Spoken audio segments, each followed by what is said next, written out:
welcome everybody to Yapdom Hearts, where I yap with Kingdom Hearts content creators about all things Kingdom Hearts. Join with me today is my special guest. If you want to introduce yourself. Yeah, hi, I'm Ellie, or as I go on the interwebs, Elastic. Yeah, and I love Kingdom Hearts. Hell yeah. Hell Hell yeah. yeah. Hell yeah.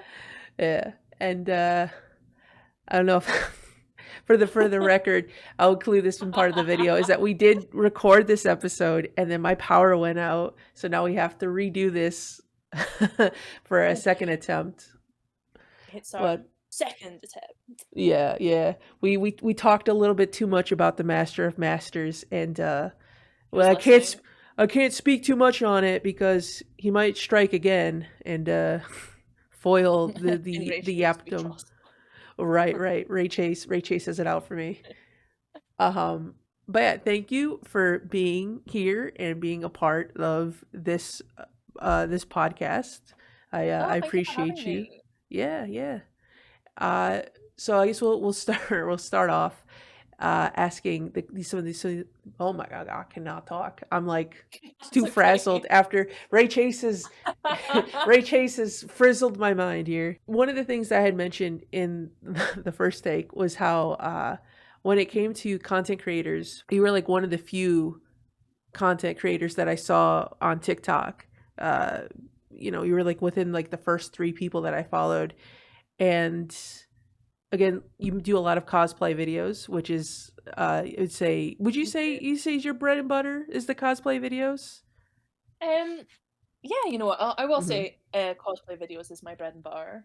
I'll always go back to it. Mm-hmm. Did Like, they're always good. did we establish if did you have a favorite cosplay out of the ones that you've done? Out of the Or ones I've done, mm-hmm. no, we didn't say that in the first take actually. I think it's gonna be between Vor or probably Lilith because I really like my Lilith one. Um, Yeah, the at least Lilith it's one. from two different fandoms, so that's fine. Right. Yeah, no, the Lilith one really turned out really well. I was surprised too, because like I mean, I guess the jacket's probably not that uncommon to find, but like that jacket is spot on. Was that? It wasn't that color before. It was like an that was the only thing I didn't make was the jacket. Mhm. Um, I made everything else. The little things to put on the jacket I made, but that jacket was like an old jacket I was gonna donate to charity, Mhm. and it was like baby blue. Um, so I was like, you know what? It looks like exactly like Lilith's jacket. Let me just like dye it purple, and it turned out really well. Wow. I would have never guessed that you dyed it. I would have just assumed that it came in like that color, or you had just like put it. Is that an easy thing to do to dye a jacket like that? I've never. Um, I've never. it is I have if no you have the knowledge on right it. dye. Mm. Yeah, if you have the right dye for the fabric you're dyeing, it's honestly easy. Now, Vor's jacket, on another hand, oh, Yeah. What would you say is had like to be a probably while. the? Would you say Vor is probably the most like challenging cosplay that you've put together, or is there one that's a bit more challenging? Would you say? Oh no, Vor. Oh my god, like I put everything into Vor, and I think she turned out all right. But the jacket, I knew I had to like make her break the jacket Hmm. because obviously that is Vor, is her jacket. I know she's more than that, but to me, I was like looking at her, I was like, it's the jacket. Yeah, I mean that is a big, I mean a big part of her, yeah, outfit for sure. And I was gonna say, thinking back on it now, yeah, you would have definitely would have had to have handmade that whole thing. Yeah. I handmade everything. And it was for like a cosplay competition as well. Yeah, I remember seeing the posts from when you from was it for March Caprice or was it for something else? No, I did submit her for March Caprice, and Mm. I was a bit confused by the rules for that because they said, oh, like if you're gonna submit a cosplay, it can't already be up online. And I was like, oops, well she's already up online. I was like, oh, I'll just upload it, see if they don't accept for that's fine. But no, they did, and I was like, oh wow, Mm. okay. Yeah, So I yeah. I think if I remember correctly, I think it was something that was like if it was online, it had to be like something recent. So if you had just posted it within like close to the time span of March Caprice, I think they would have allowed it. But I don't think they wanted anything that was um, like you made a year or two ago in the Oh, right, contest. okay. I think. Yes, I think that's why they probably were just like, yeah, it's probably fine. If I had to guess, if I had to assume. She was for like a final cosplay, because I was in the finals for like a cosplay competition at a con. Like I got through to the finals with my Yamato cosplay, Mm. and I was like, oh, I'm definitely doing a Kingdom Hearts cosplay for the final competition, and I was debating between Vor or Ava, um, and I think Vor just won it for me. I was like, oh, I really like the jacket, even though it was a pain in the ass to make. I was gonna say though, the Vor cosplay definitely is like one of those like unique sort of things. I don't know if I think I mentioned this before in the first in the first recording, is like how everyone has their like unique attributes when it comes to like their content, and just the fact that you came Hmm. out with like the Vor cosplay. I'm just like, I've never seen anybody cosplay Vor, and then here you are, one doing it, and then two nailing it like 100%. Oh, thanks. I think I was the third person to cosplay Vor because I had to Google. I was like, who else has done her? What techniques did they use? Hmm. So I think I was like the third person who actually done her. And you made the Keyblade too, right? The one that you I have I in your did. I pictures. did make yeah, that was like Yeah. the first Keyblade I ever made as well. And that was challenging, but I learned a Hmm. lot. So that's fine. I could definitely tell that Vor must have been like a whole experience and a half, just like with every little detail, especially since it's not something Oh that my you could god. just buy. Because like, who would Yeah. sell just a Vor cosplay? Yeah. Um yeah, because obviously like the style of her jacket, I wanted it to kinda like how the shoulders set. I wanted it to kind of represent like a graduation cloak because of like everything that happened in Dark Road, and they're trying to graduate to Hmm. become Keyblade masters. Um, and like I had to dye the jacket like I think 5, 6 times to get like that graduate dip dyed effect. And then I like hand embroidered all the bits that was on the jacket, like those little discs at the bottom and on her sleeve. That was all Hmm. hand embroidered. Oh god. Um, but yeah, she turned out great. No one knew who I was at the con, but it was Oh. fine. Yeah, you would really have to have some like dedicated, brain broken Kingdom Hearts fans to know who Erd was. But I mean, Yeah, very true. at least at the end of the day, you could definitely say you stood out because it's not like it's a very simplistic cosplay. So you could Hmm. still, even if you didn't know who Vor was, you still appreciate the amount of time and effort that you would put into creating the costume. Hmm. And then you did mention your Yamato cosplay as well, which I was going to also mention was another one of another like really well done favorites that I've seen of your like I like all your cosplays, but obviously I think Oh, I'm a little biased when it comes to the Kingdom Hearts and like and the the One the Piece. One Piece. Yeah, I want to say honestly, like you were probably because I know other people. I'm probably sure a bunch of people have cosplayed Yamato, but because Hmm. where I was in One Piece, so like I hadn't seen anything about Yamato, and then I saw your cosplay of Yamato, so it was like perfect timing of like where I was in One Piece, and then the Hmm. Yamato content that you made came out, and then I was just like, this is too perfect timing, and I love the cosplay. You did a great job Oh, on it, thanks, Briz. and it's pretty fitting that you went from like Yamato that had like the big bow, or what Yeah. is it, the thing on the back, is it about, I don't even know Hmm. how you belt maybe, and then does it Erd also has that same sort of belt thing loop on the back of her, Yeah. right? Yeah, Right. she So does. is that anything that like I don't know, did you have like any sort of like with the Yamato cosplay, you're just like, all right, let me see how Yamato did their belt. I don't even know. Is it a belt? How would you even describe that? I guess it would be a belt. Such a weird Yeah, it's like belt with the big loops on the yeah, back. it's like a rope belt. Hmm. And I use like two or three like swimming pool noodles for it for Mm. the structure of that belt, and then just like made a sock. Thread the pool noodles through and like sewed it up at the ends. But like with Vor's belt, it was like more of like a garden hose I used, since it was like a smaller Mm-hmm. belt loop, and I wanted Vor's to be more flexible, not stiff, because in my head I was like, well, if I take her to Disney, I want to sit on a ride. So it's Yeah, like lots of thought process I would in have. all Oh, of I'm sorry. it. Sorry, I didn't mean to cut No, you it's okay. off. No, I was just That's gonna alright. say. Oh, I was just gonna say, like, I would have never thought that that was a garden hose that you'd use. Like, that's pretty intuitive to just. I mean, it makes sense, yeah, because you would need something a lot smaller and flexible. Mhm. But a garden hose is like a really smart way to go about that one. Yeah. I was just like, what have I got around the house that I can just use and cut off? And I was like, oh, perfect, this garden hose. What about the Lilith boots? Was that challenging at all, or was that sort of Um, would you say it was a little bit more simpler, or was that just as challenging with like the other cosplays? I think getting the actual shape was challenging. Like I had to like study loads of like photos of the boots to get the shape down, and once I did have the shape nearly perfect, I was like, great, that's it, that's the boots. Um, and I had to use like because obviously there's those discs, those two like sphere discs underneath each boot.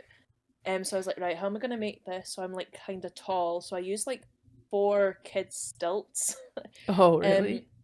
yeah, and I like had to super glue like a flip flop on top so at least the boots could actually stick onto my feet. Hmm. And when I took her to the con, everyone was like, "Oh my gosh, are your feet not sore?" And I was like, "Actually, the boots are so comfy. I just cannot see out of this cosplay because of the contacts and my allergies." Oh Apart from that, it was no. great. Yeah. Wait, so how was it walking in the boots? Like, was it difficult at all? Oh no, honestly, it wasn't difficult.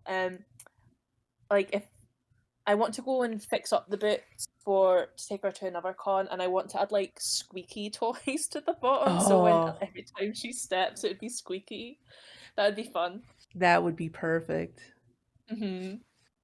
Yeah, yeah. I would totally. I would hopefully that wouldn't get like annoying after a while if you just having to constantly hear squeaking. But that would be too perfect. That or I just like put a recording on my phone and I can always switch it off. Oh, right. Yeah, yeah. Just like somehow figure out like a sensor system and just like turn it off Yeah. whenever you want to. I guess you could, in theory, if it was easy to remove, then you could just be like, all right, I'm tired of hearing this squeaking, and just like take out the little thing that squeaks. Yeah. I could do that. Yeah, yeah. That might be. Yeah, might be.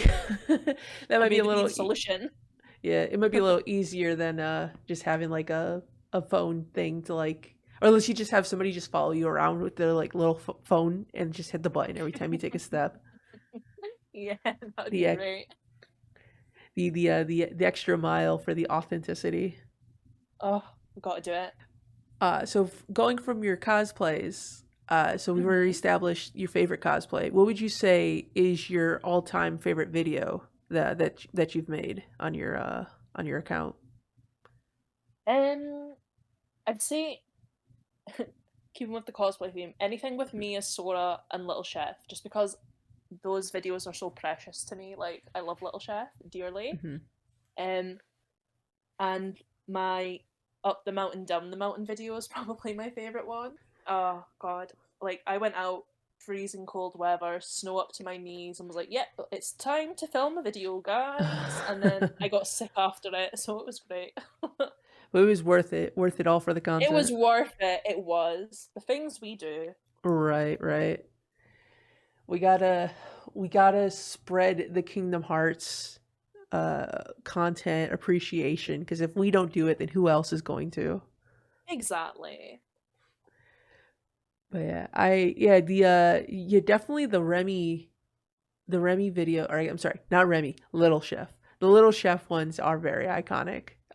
Did you make the Little Chef, or is that just No, I sort of like a didn't. toy? Okay, I was gonna say I if it went on was like, Amazon and was like, well, Remy mm-hmm. key ring. And then that was the smallest one. I was like, well, that seems like a good size to fit on my head. So, yeah. I'm not that skilled in making a little chef. I wish one day. You just make like An army. an army of like little handcrafted chefs, and then you could just like Oh, just throw them at people, being like like they're Pokemon, like go little chef, attack. find those ingredients. Right. It just like what was it? Yeah, you could just make like a gag wherever you just hide little chefs next to just random like takeaway boxes, and Oh just my be like do god. like a scavenger hunt to find all the little chefs next to all the Oh ingredients. my god. I'm doing that. I am doing that at the next con I go to. If I go as Sora, I'm totally doing that. Thanks for the idea. Yeah, no problem. We have that idea, and then the aforementioned idea that we can't speak of, or else, Yes, we can't speak of. yeah, Master of Masters Ray Chase will smite me down once again. In his name, in his name. All hail Ray Chase. Right, yeah, all hail, all hail. It's just it's gonna be so confusing, but I feel like it's so funny out of context. Where they're just like, It "What the is. hell happened?" And I'm just like, "Can't talk about it. Can't talk about it." Hush, hush. Nudge, nudge, wink, wink. It's in the black box, guys. That's what's in the Yeah, black box. we just experienced firsthand the power of the Master of Masters, and you just don't want to mess with it. That's all I'm gonna It was say. great. It was great. It's like Can't wait for him to do it again. But it's not on a like podcast, not during this. right. It's like when in Harry Potter, it's like he who shall not be named. That's the Master of Masters Right. currently. Yep. All right, so moving on from your favorite video, what would you say was the biggest inspiration that made you want to start making content? Um, I think it was like a few different things. Obviously, like the hype coming off of like Kingdom Hearts 3, Remind, Hmm. Melody of Memory. Um, even though that game wasn't really the best for Kyrie, but hey ho, we don't speak about that. Oh, I have so many opinions on that. I have so many. Yeah, so many opinions. Like I like it as a game, like to appreciate the music, but as a Kyrie game, I'm like, it's not it. It's not it. 100%. Yeah, no, I totally agree with you. hmm Yeah, so it was kind of a mixture between that and then obviously like lockdown and COVID happening. And at the time when I did start up TikTok, I was working as a frontline carer during COVID, which was not fun. Um, Well, I can imagine. wouldn't recommend. Yeah, it was awful. And I kind of wanted to keep my mental health up in like a fun, creative way because I missed going to conventions because that's how I would recharge like my battery because the goofy fun vibes at conventions always done that for me. Um, Also, I wanted to make videos that like younger me wanted to make back then, but didn't just because of like stuff like anxiety or is like, oh, Hmm. like I have no one to share this with. But I was like, oh, now I'm like older, not wiser, but older. I'm like, oh, well, if I can just make, if I can make one video for someone who felt like I did back then, that's fine. I've done my job. Yeah, I feel that a lot in the sense with like I wanted to post on Vine, but was also like very anxious about what to post on Vine. And hmm seeing because TikTok had been around a bit before I started posting on TikTok, and seeing that there's like so many different communities just thriving, posting like their favorite types of content just unapologetically. I'm just like, okay, Right. that made me a lot more confident. And then I found a lot of, like I said, you guys, a lot of the people that are in like our TikTok group between like you, Kelly, Dax, Oath, and then I was just like, all right. So initially I didn't post. I wasn't planning to like show my face or like show any sort of like my personality or even use my voice to speak in. It was just going to be just cutscenes and that was it. Because I was very just like anxious about doing any of hmm that. Even though I like editing and so I wanted to do video editing, but at the same time I'm like, well, I kind of feel like I have to at some point like put myself out there, especially if I want to like make content with like everybody else that I've made friends with. And so I decided to just pull the plug and then go for it. So after like I think a few months of posting on TikTok, that's when I made like I guess my grand entrance of saying like, "Hey guys, I ran out of clips, so I guess I'm gonna have to do other things now." And It's a then me, your boy breast. it's a me. which is very fitting since I am Italian, so that's very on brand. No, I'm so Yeah. grateful for Mystic for creating that, for creating our like Kingdom Hearts squad group. Yeah. Like my anxiety would never be like, hey, like message DM someone be like, I like your stuff. Can we be friends? Can we talk Hmm. more about it? Like I could never. Yeah, because I think the only people I had like reached out to was I talked to Oath for a little bit, and then same with Dax. Those were the only two people that I had any sort of communication, and it was a very like small, like one time or like maybe two times between like a span of like 5 months. I like had like a Mhm. small conversation just because I was like I had like wanted to ask. There was something going on with TikTok at the time, and so I was just asking them, I was like, "Hey, is something like happening with you guys?" Because they were like the only ones I knew that like. I was like, well, if I'm gonna reach out, I guess I feel the most comfortable like reaching out to these guys. Yeah. And then eventually when I did the whole like reveal and I was like, yeah, I ran out of clips, that's when Dax like reached out and he was like, hey, we have this Discord server. Do you want to be a part of it? And I was just like, hell yeah. Because I was like, I would always hope that there was some sort of group chat out there and then I could like join in. Because I know that you guys all did, you did a group stream when Sora came out for Smash. And then you did the video of the 20th anniversary. And I remember seeing that and just being like, I I love that hope video. I hope one day I can hang out with these guys. And then the next thing I know, here I am with I always forget how many, but I think there's like 17 of us in the server. And now we've just like been Mhm. friends for the last like God, has it been like 3 years at this point? It's been a while. Yeah, that's crazy. Oh my god, I Hmm. didn't think it was that long. I remember I started posting in October of 2021, and I think I joined the server around summertime of 2022. And so now it would have been 2 years for me. I imagine you guys have probably been in there for a lot longer than I was, but yeah, I think two going on 3 years, or no, I I think you think just said probably I the 2 year with being on the server. But it's still crazy to think that it's been 2 years. Like I feel like it's feel like been I've known you like guys for all my life. oh right, yeah, with like how much stuff that we've done and just the constant like communication, like the casual conversations that we've had about so many different topics. Um, Right. but yeah, and then going back to the whole Mystic thing, like it's crazy too because I didn't. Mystic was like the last person that I ever got to meet in the server, which is ironic because he's the one that made the server and the reason that we could all communicate with one another. And it wasn't Right. until yeah, Dax invited him to do a video, and that's when I met him for the first time, and then we hit it off, and then we became like really good friends. Talk about One Piece and obviously like Kingdom Hearts. I did a podcast episode with him as well, which I was just like I Oh, it was had so to. good. It was such a it was like if I had to include anybody as like a notable Kingdom Hearts person, like Mystic is the true VIP, the Oh, hidden 100%. VIP. Yeah, but yeah, no, yeah, it's crazy. It feels like Kingdom Hearts 3 didn't even come out that long ago either. But Didn't. 2019 was 5 years. Has it been 5 years at this point? Oh my god. Oh, I remember I had to go pick it up. Like I was at uni, like away from my hometown, like 2.5 Hmm. hours from my hometown. And obviously I pre-ordered it in my hometown. Ooh. And I remember like, sorry, mum and dad, if you hear this, but I ditched my uni one day to go back to pick it up and came back to like my dorms and I didn't bring my PlayStation with me, so it was just mocking me Oh till I got home at no. the weekend so I could play it and I was like, God damn it.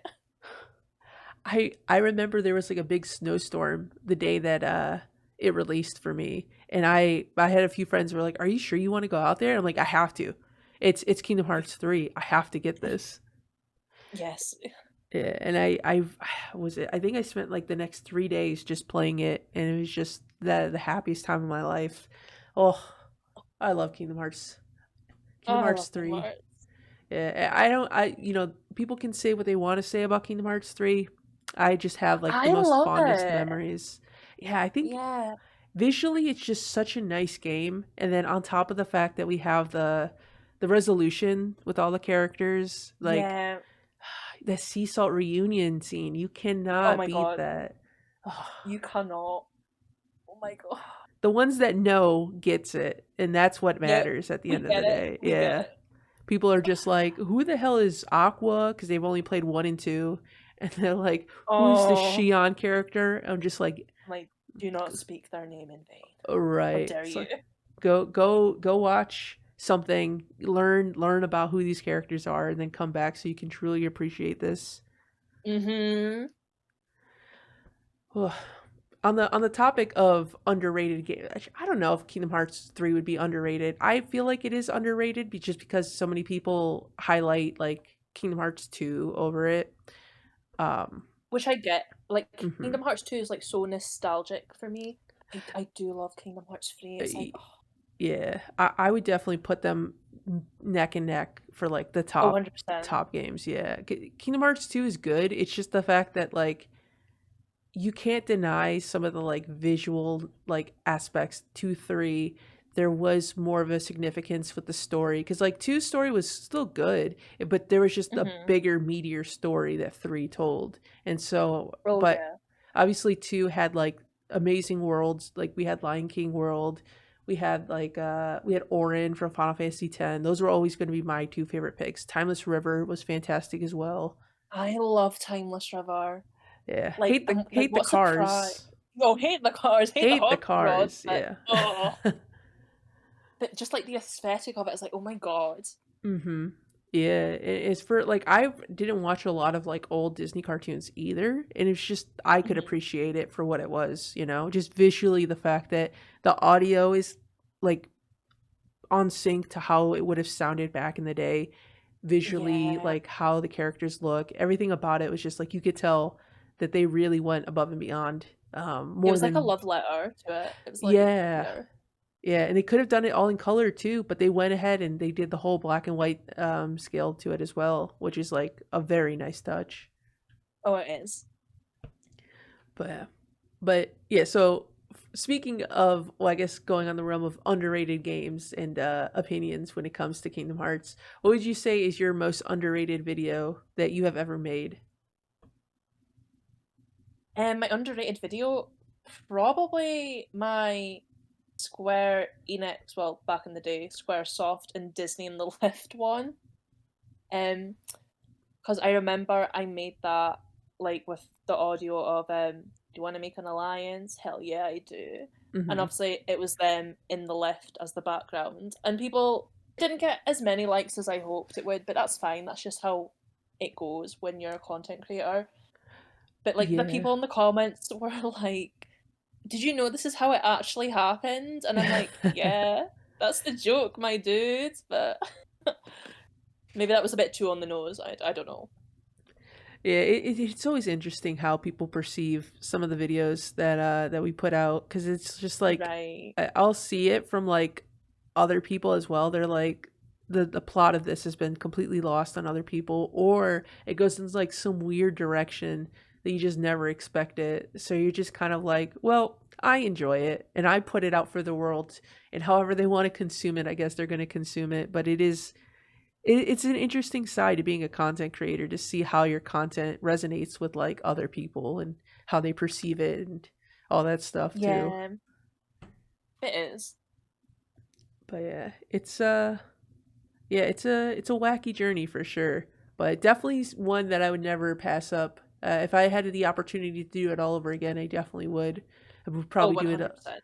Would probably do it a lot sooner, if anything, and try to be like the TikTok or not the TikTok, the Kingdom Hearts guy on Vine. Dude, that would be great if I could somehow just become like be immortalized and just having Kingdom Hearts as like Vine references. Like That would I be think great. yeah, it'd be up there with all the other the classics. Granted, I don't know if Vine was as intuitive as TikTok was because I don't know if you could even like upload a video to your phone and like upload it to TikTok. I think you had to like record it yourself. So I guess it would have just been like me pointing the phone to the TV screen and just like recording specific moments. All right. Well, so going from your most underrated video, what would you say is like the biggest lesson that you've learned since making content? Probably not to be obsessed over like your likes, your comments, your followers. Mhm. Like, don't lose sleep over it. I remember like if I didn't post a video every like 2 or 3 days, like I'd be sitting up in my bed like, oh my god, I need to make a video. Like, what am I gonna do? I need to make something funny. What happens if it's not funny? Like I was stressing over it, and at the end of the day, if your videos don't hit and you have no ideas, that's okay. Like you're allowed to have a break. It's fine. Like don't get stressed over it. Like it'll come to you eventually. It's fine. Yeah, I'd say that's a very great piece of like advice. Yeah, to especially like have in the back of your head, because Mhm. that's the thing with like content creating, is that there's no real like limit. There's not just like a you check out at the end of the day or a clock out at the end of the day and then you could just go on with your day. It's just more so that you're constantly thinking about it. You're constantly like hyper fixating on it, Yeah, worrying about exactly. every little detail. But then it's like you can't really do much because it's in the hands of the whatever platform you're posting on. So it just becomes like, well, I'm gonna make what I like, and then if it does well, it does well. If it doesn't do well, then at least it's still there, and it represents, it shows the hard work you put into it, and represents your like passion as a content creator. And make it for you. Don't make it for anyone else as Oh well. yeah, yeah, exactly. Yeah, that's a big mentality I have whenever I come up with some stupid idea where I'm just like, I don't know if anyone's gonna really care for this, but I'm just gonna do it anyways. And then you end up compiling all the scenes of people saying "daddy" in Kingdom Hearts, and you're just like, yeah, this is what I want to make. This is what I want to be known for. The daddies. The daddies, yeah. I it's always fun too, because like I'll just watch a scene and I'm just like, how many times did they say this word? And then that's like the basis of a lot of my inspiration. And those they resonate with other people. Other people come and flock to those videos, and I'm just like, hell yeah. I don't know why, but hell yeah. You're not the only one that's counted all the daddies. That's fine. Right. Yeah, it's always interesting too, because like you never really realize what scenarios like a lot of these words have been said, or if they've even been said at all. Um, hmm but yeah, no, it's yeah. I think as long as ultimately you're doing something that you enjoy and then you're just putting it out there and then you're comfortable with it and it's obviously not hurting anybody. Yeah, that's like the big big Exactly. big thing to learn, to take away from making content, and to be hmm as not as stressed. I mean, obviously, you're going to be stressed. It's impossible not to be stressed, but if you could be as little stressed as possible, going about it, however that is for each individual person. I know it depends how people handle stress and how they go about things, but yeah, no, it's Yeah. very good words of wisdom for sure.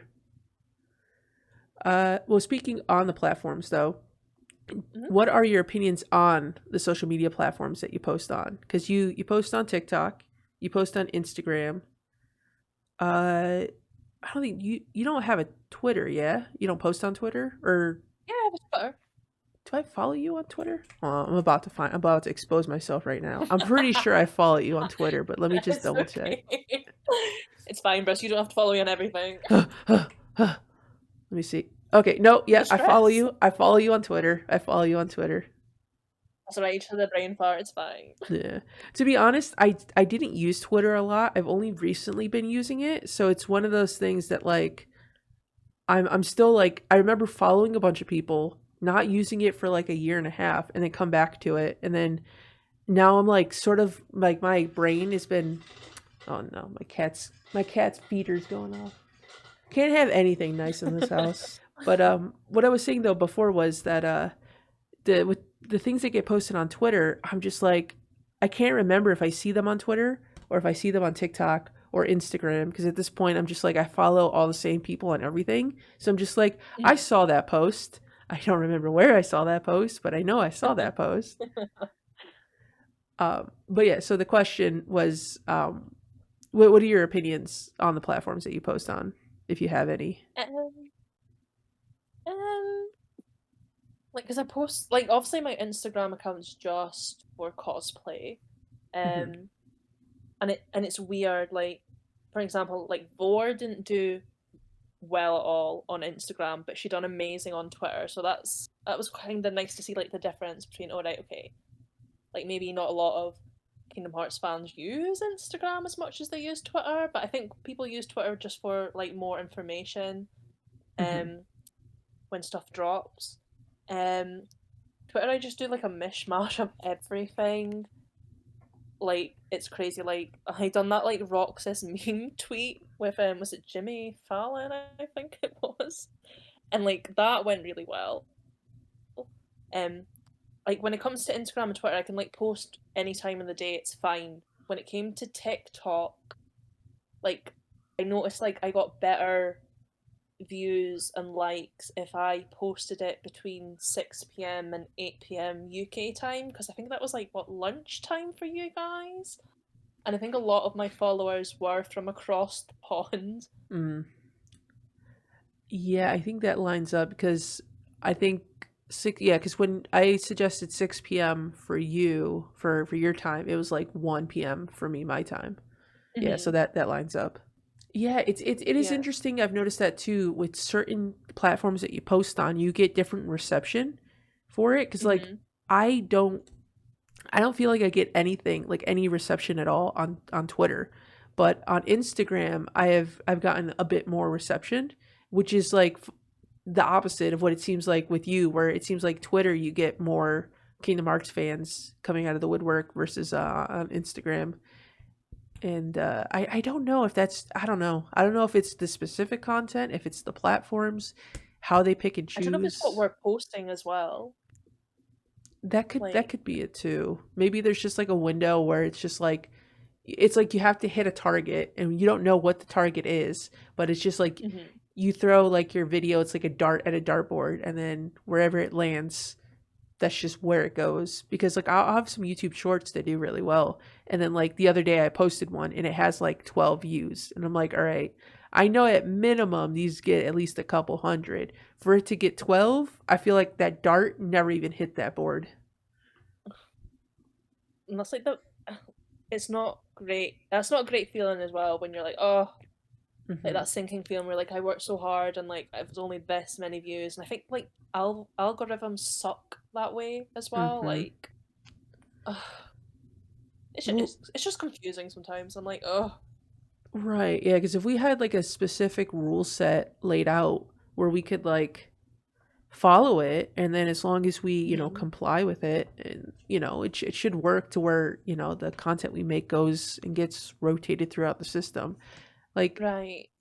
I don't like the Twitter's algorithm never made sense to me. I don't know how it functions because it seems like you would want other people to see the stuff that you post, but it just seems like Twitter, and for me at least, just kind of highlights certain people and not others.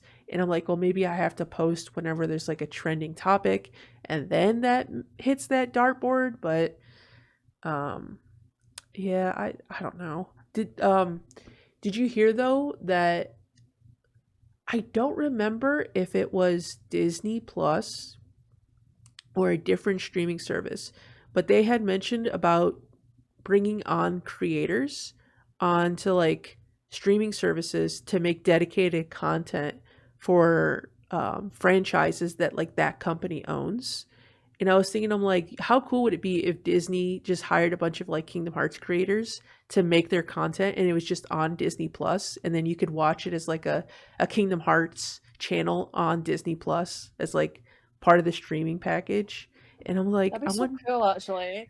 yeah, I feel like that would be such like a nice sort of well, I mean, I don't know how nice it would be. I guess it would depend on the structure of it all, because unless they only Hmm. like dedicate it to like specific people, but it would be cool to have like to be able to have a platform that's just like dedicated to Kingdom Hearts, and people can go there for Kingdom Hearts, and then go through and be like, oh, I'm gonna go watch this person's account and this person's account, and then get some actual, Yeah. like, you not have to fight with an algorithm, just be like I know. And people getting it every go. like one in like 20 videos Mm-hmm, mm-hmm. scrolling. Yeah, and that's the thing too, is like, and then it would also I feel like a lot of the Kingdom Hearts content that I do see nowadays, I get like a lot of edits, which is, it's fine. I don't mind a good edit, Mhm. but I don't know if anyone is out there posting like a lot of the types of content that we used to post, just like jokes and whatnot, and different like memes formatted to like Kingdom Hearts. Like that's the kind of stuff where I'm like, I would like the variety of it, to where instead of just having like a specific type of content that I get to like pick and choose between, like, oh, we get some cosplay content, some edits content, some like meme content, And I feel like Mhm. Twitter, or not Twitter, TikTok especially, they're just like, oh, I see you've been liking a lot of edits, so just keep feeding you a bunch of edits. And I'm like, yeah, That's I not what I like wanted. them, but yeah, I want some diversity. And then at that point, it's like the only videos I'm liking are edits, and all I'm getting are edits. But I want to see like other things. And I know recently there was, I think you said it was a friend of yours, Halloween Town, with the Timeless River Yeah, Sora cosplay. I remember that such one good pop. cosplay. Yeah, I remember that one popping up, and I was just like so excited because I'm just like, hell yeah, it's like another cosplay video. It's like I have not seen a cosplay video in so long, and I was so stoked when I found their page, and then I followed them, and then they, what was it? They've also done They've done Demix. Monster Sora. Yeah, Demic. Oh yeah, yeah. I saw Um, that they were working on a new one. Yeah, Monster Sora. yeah, they want to update Monster Sword Kingdom Hearts cosplay, but I can't remember if they've actually posted it online or if they've just told me specifically what it is. Um, I can't remember. I might type it out to you because if it leaks, I know it's came from you. Um, which I think is going to look really nice once they get it all done. Yeah, I'm looking at their Instagram right now to see if maybe it was posted. But yeah, I see KH2 Sora. I also like their little shadow hand puppet. I get Oh a my kick god, I whenever I love see that that. so Yeah. much. I'm like their dedicated aunt. That like Hell yeah. that is my child.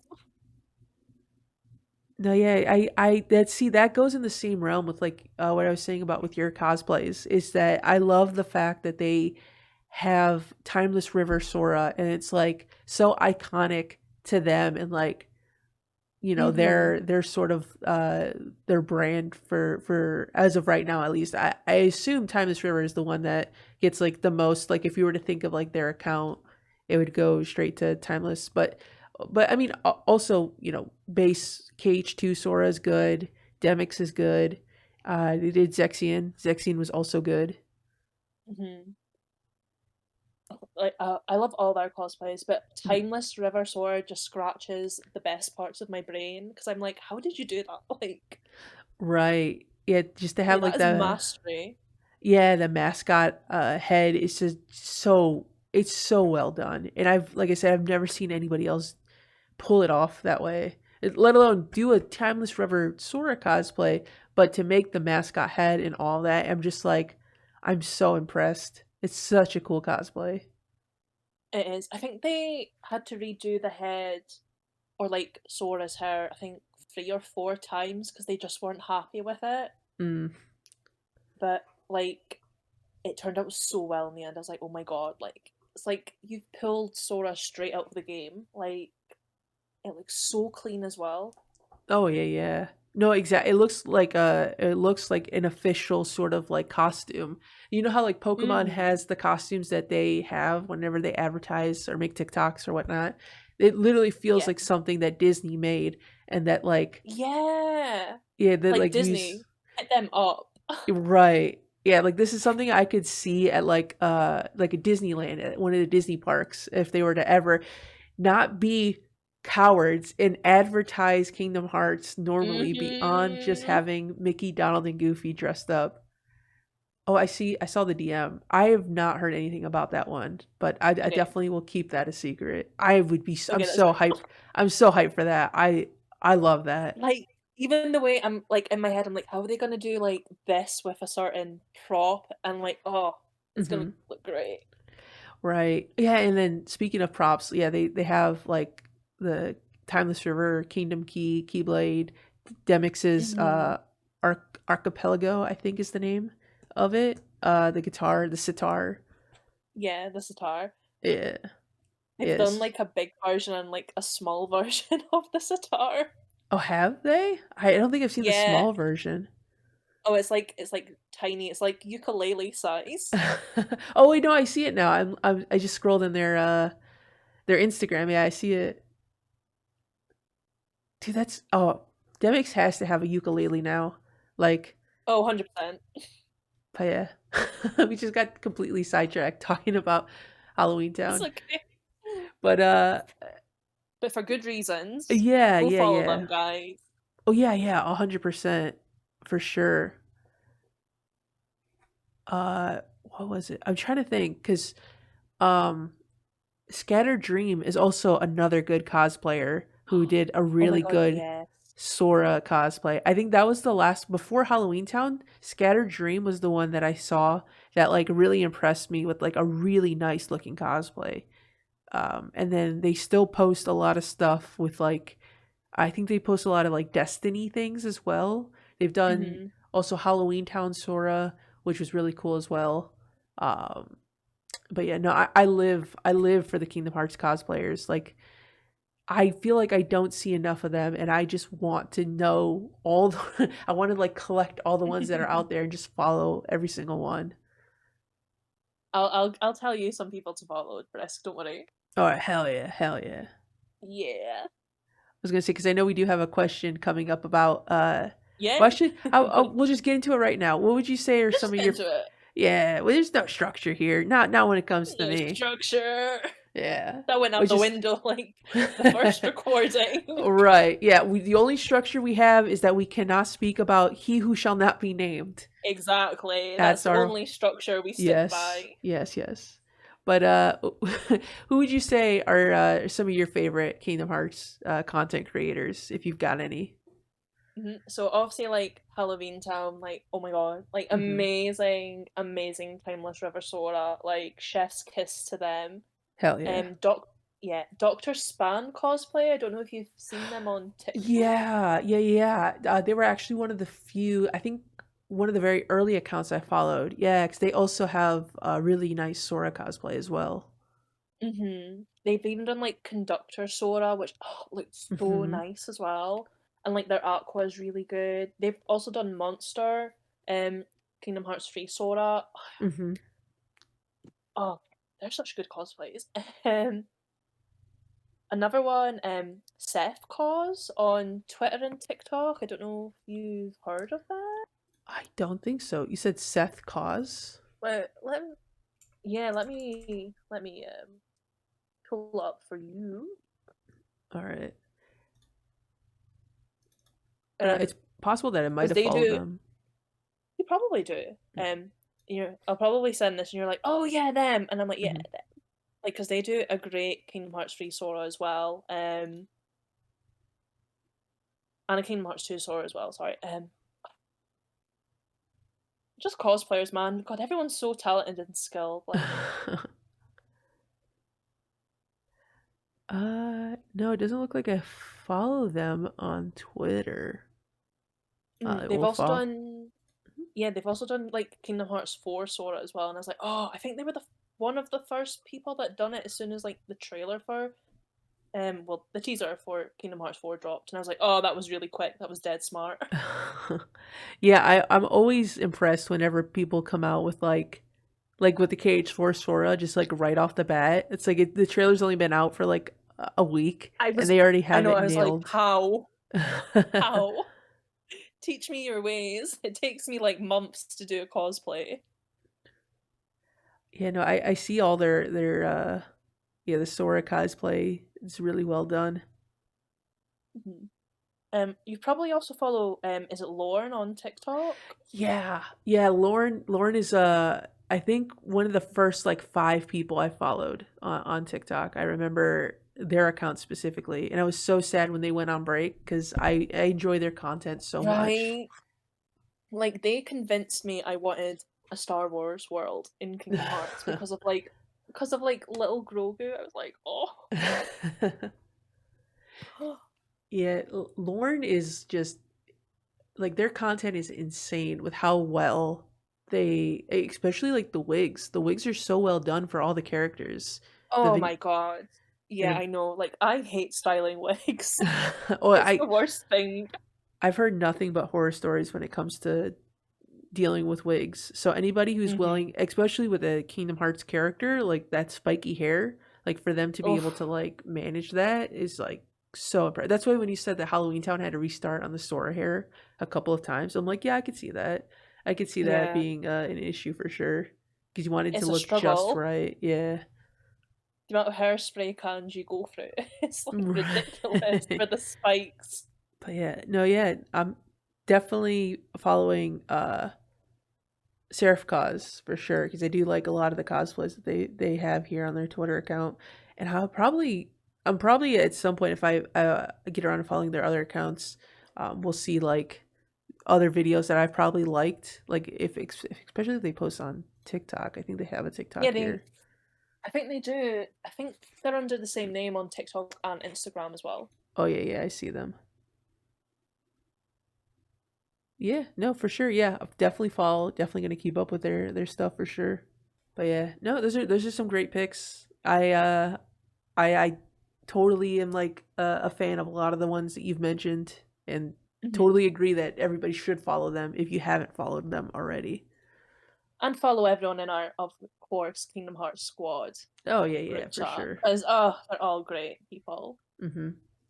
Yeah, yeah. There's also it's like a good mix of people that are in there. So you got like I It is a said, good mix.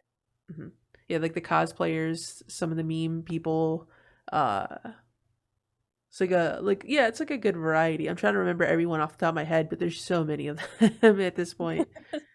Uh, We just keep growing. right, right. Yeah, because like I said, I can't even tell you the specific number. I feel like we're at 15, but I feel like 15 is not even just. I feel like it's underselling it at this point. Hmm. All right, so moving. Somewhere around. Yeah, yeah, it's somewhere around there. Because what was it? I know I have the number.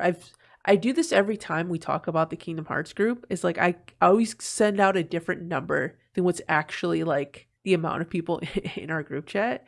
And so I always have to put like the little asterisk and the number right next to it. Just like it's actually like 17. Small details is fine. Yeah, yeah. I will say though, I'm curious to know if there are any other like groups, like Kingdom Hearts content creators that have like a big group, a big chunk of people together. Because I feel like for the most part, there's got to be. I'm curious to know if they're kind of going back. Well, I don't know if it was on this recording. We might have said it on the other recording about the like multiverse, the Kingdom Hearts multiverse, and just like Yeah. thinking of like there's like the group of people that are like the TikTokers, so that's us, and then like the Instagram Kingdom Hearts group, and like the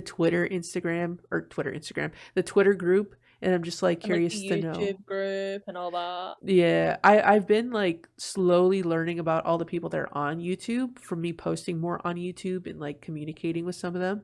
But it's Mhm. such an interesting concept to think like because I know for at least a fact on the YouTube side, there's a whole group of people on YouTube that only post on YouTube, and then there's more people on Twitch themselves. So just to know that kind of like putting it in like a Kingdom Hearts perspective, like going to different worlds and then meeting like the inhabitants of those worlds. I'm Mhm. just like curious to see like all those people that are like big on the other platforms and like what kind of like big projects and collabs and videos that they do and kind of be able to like consume them all and follow everybody on I whatever know. I want to know what platforms. like their chats are like. If they're like crazy bonkers, like as our chats are.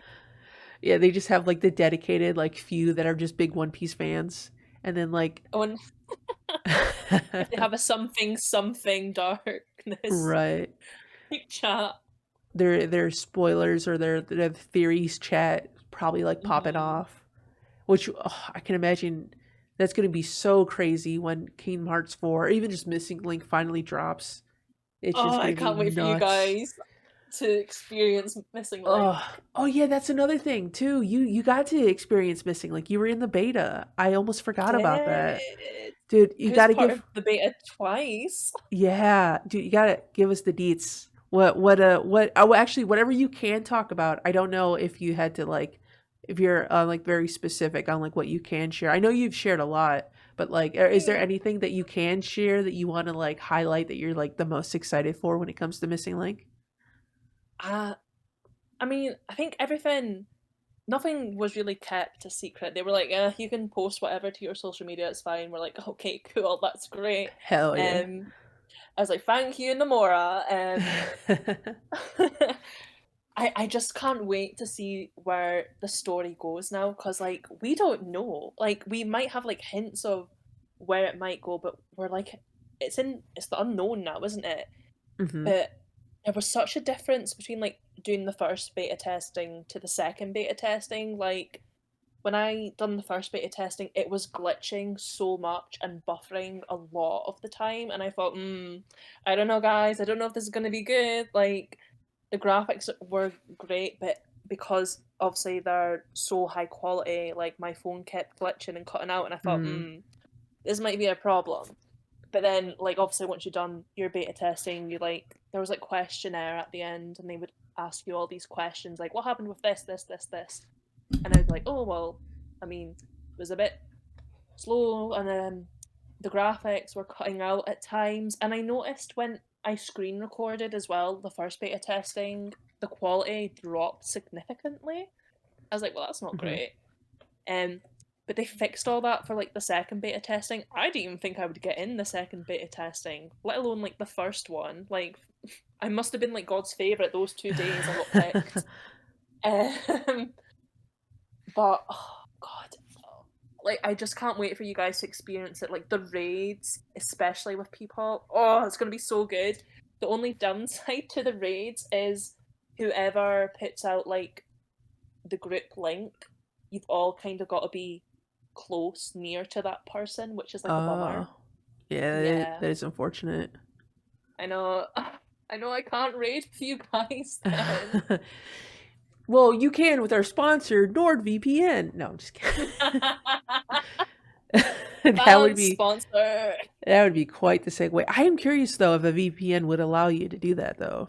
I don't think well because I guess it doesn't really stop the location. It just puts you like in that area, but you can't specifically be somewhere or else. That would be pretty perfect just to be like, all right, hold on, let me VPN over to like Disney World in California real quick to do this raid. Oh my god, like I would have to save a lot of like AP to just teleport to Disneyland for Mm, that. Um, but yeah, I know something bad's gonna happen to these characters, and I of love them course. already.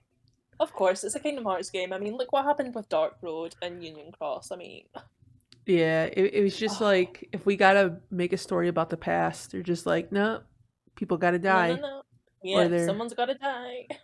or I guess in Um, Union Cross, the other Keyblade wielders that got turned to Dream Eaters, I assume they probably could be reawoken at some point. I guess I'm assuming Sora might maybe. have a plan because now they're all hanging out in Twilight Town. So, Yeah. which again, I would love just to be able to explore, or not Twilight Town, in Traverse Town. I would love to explore Traverse Town and just see Dream Eaters just hanging around everywhere, like working in the little post office area that's underground and whatnot. Yeah. I'm Oh, excited for that if we ever get to experience that again. I hope so. God, I love the Dream Eaters. I mean, I'm Mhm. sorry that they're like dead people, but I Yeah. mean, I love them so much. Yeah, it's such a, just everything about it, just the fact that like they introduced them and you didn't really think much about it. And then at the end of Dream Drop, there's that scene with Ventus smiling and you're like, what is that all about? And then you finish Union Cross and you're like, oh my God, Mhm. it makes so much sense now after all this time. Mhm. Nomura, you madman. Mm. You sad bastard. I'm just, yeah, because like you said before, this is like the Wild West at this point where we don't know what's to come. So it's just Yeah. like the theories, like it's you can only make so many at this point, and you're just like, I don't have anything to go off of. Like I'm just going off of the little bits and pieces that we have post KH3. I But mean, I know people are making theories with Missing Link about obviously like it's to do with bloodlines, and mhm. oh god, that what like people were oh god, what's his name again? Oh, that's really bad, Ellie. Oh, I'm getting I what's mean, it the happens. yeah, I Mhm. know. Like Oh, the blue haired in character. yeah, the blue hair god damn it, that's really bad of me. I played this game as well. Everyone was like, uh, I've seen theories like descendant of mhm. Aqua, but I've also seen people say he's a like descendant of Master of Masters because the one eye's covered. And I'm like, Oh, I don't know. I'm like, I see it a little bit because the way he speaks, it's so like energetic and like flamboyant, and he can like quickly change it to be serious. And I'm like, okay, that is kind of like the master, but I mean, yeah.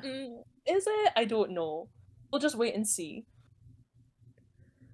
I will say though, I'm tempting fate with this one here. But Okay. when I talked to Ray Chase, I asked ah no when I talked to Ray Chase, I actually asked him about the like his expressions voicing Master of Masters. And I was like, did they tell you like to do that, or was that just creative control? And he was just like, they told me to match his vibe from like Oh, he the matched it perfectly. yeah. So he was just like, yeah, so like how he was moving around. And then he was just like, yeah, normally when I play a character, like he plays Noctis. Um, and there's like a few other, I'm blanking on some. I just know Noctis because it's such like a stark comparison between the Master of Masters to Noctis. And he said like, oh, I normally put on like a character, but for the Master of Masters, he's like, I just use my normal speaking voice and my normal like tone and like how I talk, and they loved it. And when you hear him talk, you're like, yeah, that is the Master of Masters. So like there's nothing special about it. It's just like his voice onto the character. And I'm just like, that's so cool that Disney was just like, yeah, no, that's fantastic. We love your personality and we will make you the embodiment of the Master of He is you, Masters. you are him. Exactly, yeah. Go have fun with it. Yeah, and I'm so I excited to want more. see. I'm so excited. Yeah, he even said it himself. He's like he's excited to see what's going to happen like later on. So he's just in the same boat as we are, just as excited to see what the Oh, Master of Masters has cooking up. And oh god. I hope we see like even if it's one little cutscene. Like Mhm. please let it be soon and not like obviously it has to make sense to the story, but I just want more of him in my life. Oh, Please. exactly. He's like so Axel's my all-time favorite character, but the Master of Mm. Masters comes in as number 2, like no question about it. He's And my ride then or die, I'm sorry. hell yeah, hell yeah. Well, I actually, what would you say? Would you say is your? Would you say you said he's your favorite, or would you have like a top 3 favorite for the your Well, favorite characters? he's definitely in my top three. Mm-hmm. My answers are kind of basic.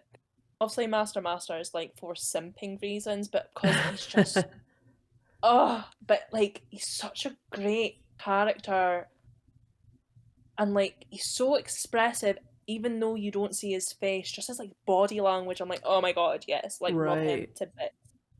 Um, my other two would be Roxas and Sora, and I know they're so basic answers, but I just love them too so much. Like they're my children. Um, like Mm-hmm. everything that Roxas goes through from like Kingdom Hearts 2 days and then reuniting with his mates with the Sea Salt Trio in Kingdom Right. Hearts 3. Oh my god, what a roller coaster of emotions. I'm like, my god, Roxas. Like, baby boy deserves a summer vacation, a better summer vacation after this. Yeah, and the thing too is like with Roxas, I feel like if you resonate with Roxas, like it just makes so much sense for him to be your Mm-hmm. favorite, one of your favorite characters. Because like for me personally, like I feel like I tend to lean more to like the happy-go-lucky characters because that just fits my vibe. But like the Mm-hmm. ones who like Roxas, like I totally get it. Like I understand why you like Roxas, and especially if like with any sort of like life experiences and just being able to like relate to him.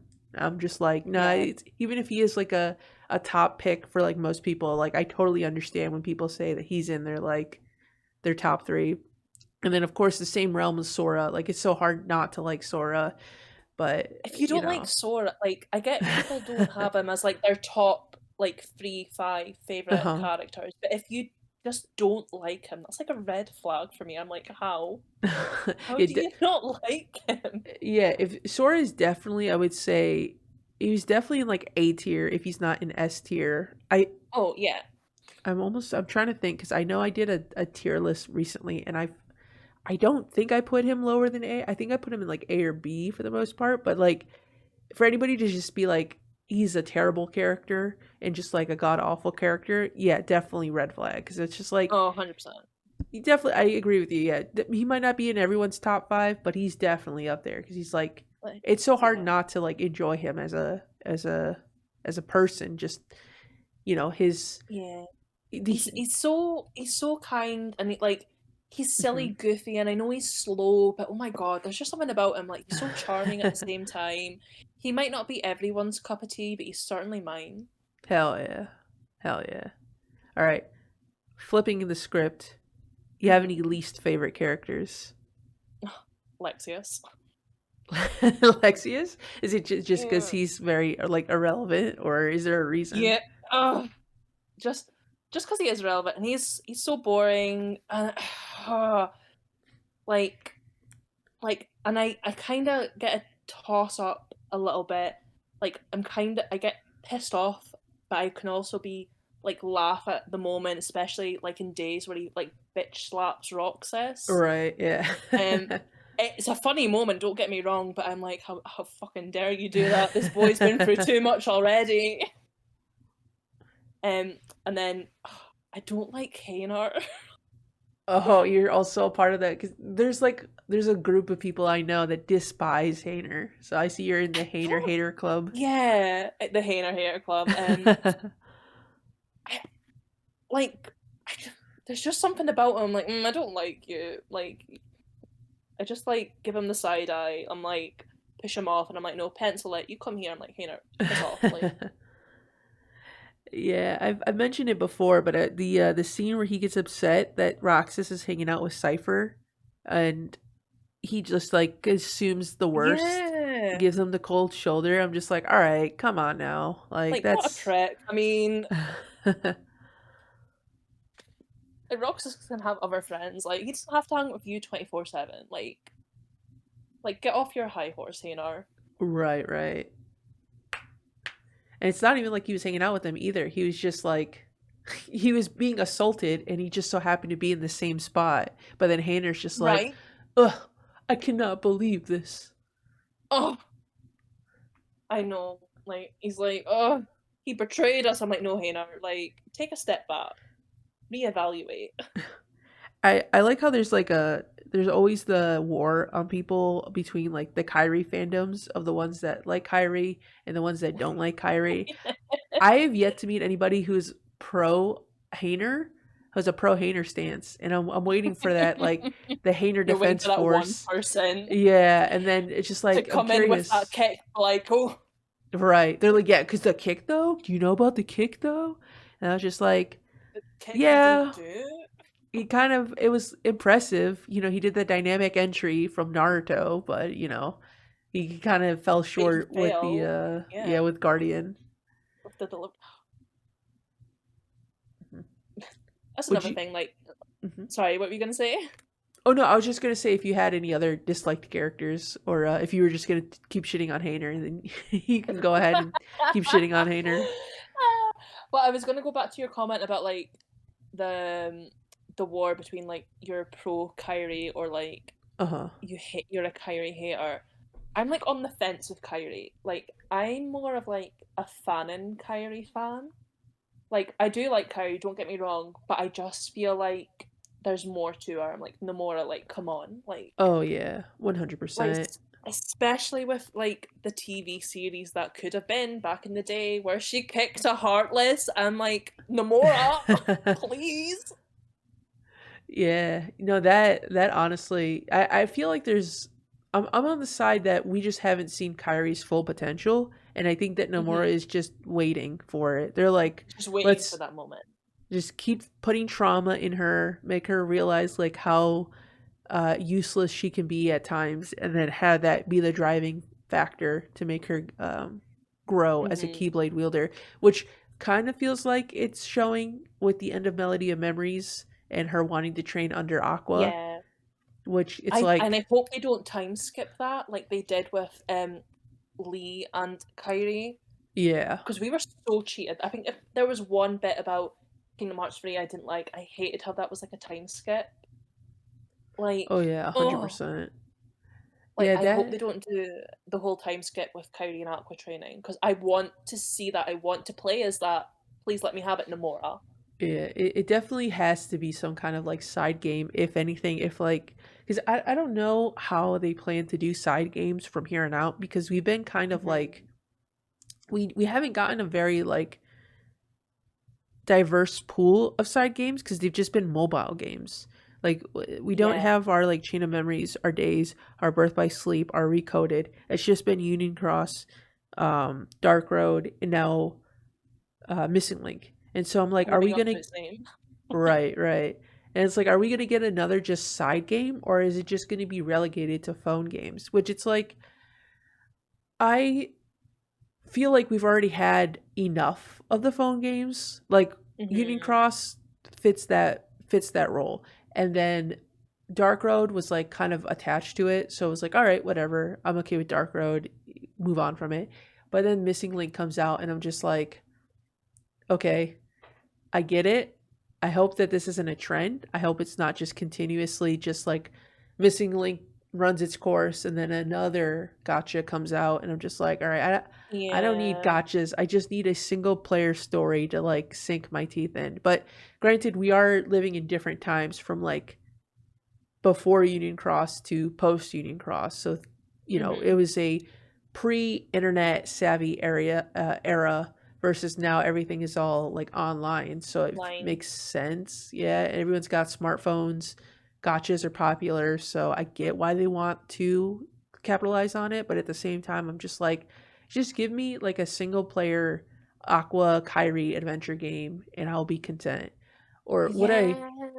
what I really would love is a game where you get to play as everybody who is still in that reality. So like Kyrie, Roxas, Ventus, Aqua, Terra, Axel, Oh my god, Shion. that's what I want. Yeah, and then just switch between them and then just like go Yes. explore. It could be like previous worlds that Sora has visited to see if they can find any clues about him.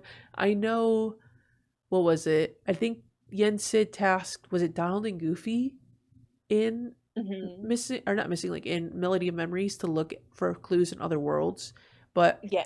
yeah, I would love if they could, if anything, maybe they just decide to be like, oh, here's a new batch of worlds. Maybe Sora's at one of these worlds, and then go find clues there. Because I'm really curious to see how they're going to go about Sora being in Quadratum, and if he's going to visit any worlds, what's he going to do in Quadratum? Because it just doesn't feel like it would make the most sense for Quadratum to have access to Disney worlds. Because like it would make Yeah, it sense that doesn't. they would be in the other reality. So like, are we going to see the other characters that are in that reality going to the different worlds, or is it going to be like a KH2 style where we play as Sora in the beginning, a la like what we did with Roxas, as like a tutorial Hmm. level, and then the rest of the game just focuses on like Kyrie as a main character, and then they go to other worlds to try to figure out, information. It's like, I don't know if that's what KH4 is going to be. That's why I'm like just grasping at straws at this point of like what direction it could even go in. That's what I want it to be because I have like a Mhm, little head canon, where what you said, like Kingdom Hearts 2 style, like you play as Sora at the start, like how you did with mhm, Roxas, and then you play as all the other characters. Like some of the worlds I want to include in this game is Encanto because it's mm, such a Kyrie Aqua coded world, yes, yes. especially because like um Waiting on a Miracle is such a Kyrie song. Surface Pressure is such an Aqua song. I'm like, Mm-hmm. that's just a Mm-hmm. perfect world for them to train in. Um, and like Riku, he can go and visit Coco because Yeah, there's that would this be good. whole thing, yeah, like whole thing of like remembrance and like death, and like maybe he starts to forget little bits of Sora, but he has to try and remember him, and then like the Coco world introduces that to him. I think that would be really good. And I wanted Sora to go to. I was debating between either like Inside Out or Soul, but I think Soul would probably be better for Sora. Mm-hmm. Um, just because of the fact that he's got to find what his inner core is. Like he thinks like, especially in Kingdom Hearts 3 where he's like, oh, without my friends I'm worthless, and like this Mm-hmm. world could be like, well, you're not just about you and your friends, you're also this, but you've got to discover this. That's my little headcanon. I don't know where I'm gonna put Ven, Terra, um, the Sea Salt Trio. I have no idea, but that's just my little headcanon of what I want to happen. If it's gonna happen, probably not. But just putting out Yeah. there, Nomura. Yeah, I wouldn't even be against that if there was like instead of just traveling all together, if they just broke up into like mishmash groups and like Yeah. had like some people go to certain worlds because it's like more relevant to like their characters. Mm-hmm. Um yeah, no, I agree honestly with all that, especially the Encanto one. I feel like is the strongest one because even me watching Encanto, I'm like I could definitely see this being like a Kyrie centric Kingdom Hearts level 100%. Oh, 100%. Yeah, cause I'm trying to think because at this point, actually, let me see what Disney even options we have at this. Because I guess there's the typical ones like Atlantis and Treasure Planet that we've yet to explore, which would Mm-hmm. be Did you see on Twitter like how D23's like dropping these limited edition yeah, world pins? yeah. Oh yeah, the Zootopia and then the Coco World. Yeah, Yeah. yeah. I'm like, is this a hint? Like, I don't want to get my hopes up. Well, it's ironic because those medals were in Union Cross. Like there were Zootopia Yeah. medals and Coco medals, so I'm like, this has to be a hint at something because like you don't make world themed pins for the worlds that were in Kingdom Hearts and then just discreetly include two that weren't, as if like, oh yeah, it's just silly because like it would be one thing if it was like say half of it was Kingdom Hearts worlds and the other half weren't. Granted, Kingdom Hearts covered like a lot of ground, but like if you threw in some just like random ones that were like, oh, okay, so these are just like random popular ones, because like I almost have to see, let me see if I can pull them up to see what all were on there. Was it, you said D23? I think, yeah, I think it was for D23. I saw someone post it. Was it Churro that posted it?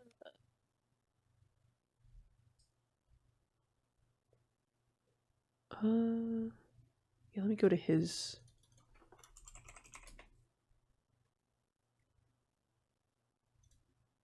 Yeah, because I've seen the picture. There's like a bunch of them too. Uh-huh.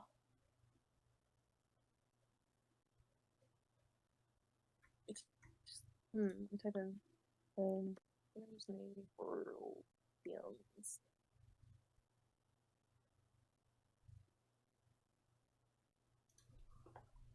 Ah, damn, I can't find it. Too many people caught on. They're scrubbing it from the internet. Oh, I know. They're like, nope, nope, erase it. No, I know I hold on. I know I liked or I responded to somebody's Was Did someone post post it about it. in the Discord, maybe?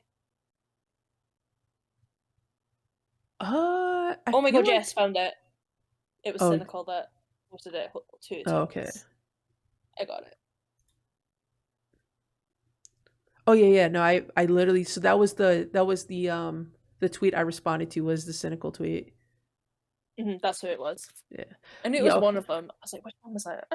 Yeah, because like so part of me was just like looking at the world selections and like some of them made sense because like obviously you have Frozen, you have Tangled, but then it was hmm I don't know, there's some of them that I feel like are a little more like on brand when it comes to Kingdom Hearts, like Peter Pan for one. Like Oh Peter yeah. Pan, I feel like, is a pretty well-known series, but it's so more impactful when you associate it with Kingdom Hearts. Because like Hmm. there could have been like I was gonna say there's no Moana pin. There's very specific.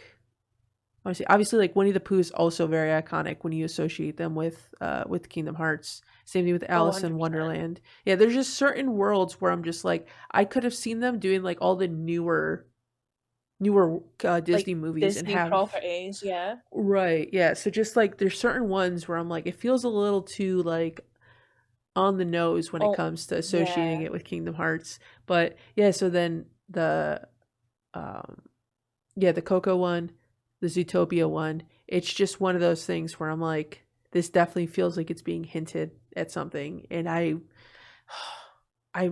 actually, I gotta see because I want to say I posted something about medals that weren't.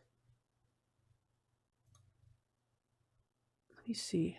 Let me dig through my archive real quick. I want to say I made a video Sure. not too long ago about medals that were in Kingdom Hearts that didn't have worlds. Oh, yeah. Or like summons as well, like you got Wreck-It Ralph. Right. Uh, oh, actually, no. This one was okay. I did make a video about medals, but I don't think I made one featuring non-world characters. I thought I did, but I guess I didn't. But yeah, so that's going to be something that we're going to have to like analyze at some point. Oh Hmm. wait, no. Okay, no, I did make a video. Okay, never mind. I've made so many videos I can't keep track. Okay, yeah, so we had Oh, I feel Zootopia. that. We had Zootopia, Moana, DuckTales, Coco, Incredibles, Onward, and Soul were the ones that had gotten medals that didn't have worlds in any Kingdom Hearts game. Now, the thing about this, though, is that there were rumors about one of the worlds in Missing Link in one of the like trailers that said that it looked very similar to an Incredibles one of the Oh, the islands in forest bit. Incredibles. Yeah, because it had palm trees, and so somebody was like, "Oh, that looks like the area where Mr. Incredible fought the big robot," and I was like, "Huh." And if we're going off of the picture of the pins, and then also the medals that show up in Union Cross, I would not be surprised if Incredibles ends up joining that list with Coco and Zootopia. I would love Incredibles to be in it, especially Hmm. because the whole message is about like family and like obviously like each trio's like their own found family as well. Hmm. Um, there's also the message that if everybody was super known would be like Incredibles would be a good world. Yeah, it's also like a very perfect world I would feel like for Kyrie where she's like learning her place and like her strength and can like Yeah. controlling it, and that's how like they could teach each other like lessons, especially if it's at the very start of the movie where they're like the kids are still learning about their powers and like how to like um, you know, learn and grow with it. And you could also Hmm. probably incorporate Terra in that as well, since he has his own struggles with like the darkness and whatnot.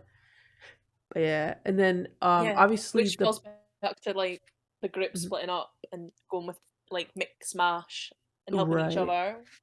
Yeah, I that's also just an interesting dynamic just to see certain characters like Aqua interacting with Roxas or Terra and Kyrie, um, like Shion and well, I guess I don't know if Naminé would ever go on the adventures, but like Naminé and Shion interacting with one another, I think would be pretty cool just to see more interactions outside of like their core group dynamic. Yeah, Nominee Um, would be good for like Epic Mickey if we ever got like an yeah, esque world like that. there's so many possibilities. I'm so Hmm. excited for what this future is going to bring. I'm Like so excited. I never thought that like well, I mean, I should have expected that I would be excited for any future Kingdom Hearts games, but like Kingdom Hearts 3 was like we were so hyped for so long, but like the more games we got, the Right? more that we knew what we were expecting for the most part, especially Yeah. when Union Cross didn't finish when Kingdom Hearts 3 came out. So it was one of those things where like, okay, so there's going to be like Kingdom Hearts 3 isn't going to be the end all be all. Like it's not going to be the grand finale. Like Union Cross is going to drop some like bombshell, and then everything else is going to start building up to like some big explosion of like reveals and events. And I feel like Kingdom Hearts 4 is that. Like if you have to fight all the foretellers in Kingdom Hearts 4 and the Master of Masters, and then it's just this like mishmash of that, and then Kyrie training, and then them visiting worlds and looking for Sora, and it's just going to be such a jam-packed game of just nonstop story beats, where most Kingdom Hearts games are usually like you have the story beats in the beginning, you kind of mess around in the worlds until the very end. If we get something akin to Dark Road where it's just story throughout, I would be so excited, especially if it just focuses on all the characters. And then that it goes it would just give me so much joy for the people who, I probably shouldn't say joy, but the people who complain about the lack of Final Fantasy representation, because they're always just like, oh, well, they need to have a Final Fantasy because it's not Kingdom Hearts without Final Fantasy. It's like there's a bigger story at play here. Like, don't get me wrong. 100%. Yeah, like I want to like when the see. Final Fantasy characters come into it, but if they're just there for fan service, I don't want it. Right. Like there has to be a reason. Exactly. Like you can incorporate the characters however you want to within the story itself. I'm all for it. It's just that people need to realize that like there's a bigger story at play here, and we have so many more characters that like I'd rather focus more on Kyrie, Aqua, and all of them over whatever Leon and the crew are doing, because like their story's already done. 100%. Yeah. Like if you want to introduce new characters and have it built into, like, say we go back to the Colosseum and there's like another Final Fantasy person there, you know, like Noctis or Lightning or whatnot, then yeah, that's fine. You know, go about it however it works. But for the most part, I want to just have just a big meaty story and just be able to like consume it from so many different angles. And I feel like Kingdom Hearts 4 is going to be that game. And if not, then definitely whatever follows after it. If Kingdom Hearts 4 is like part 1 to the grand story, and then Kingdom Hearts 4.2. yeah, 4.2 or 5 or whatever comes afterwards ends up being like the big finale. It's very similar to like the recent like Avengers, where Avengers had like Endgame and then like Infinity War, Infinity War. Yeah. If it was something akin to that, I would be stoked for that. But then it would also be bittersweet, because that would mean that would be like the end, or getting near the end of Kingdom Hearts, when it's like, I don't know. I don't know if I'm ready for that, to be in a world with I'm not Kingdom ready Hearts. to say goodbye. Right. Could you imagine if they somehow timed it with One Piece, and just like One Piece and Kingdom Hearts just end in the same time span? I would be emotionally not okay, and I don't know if I could ever recover.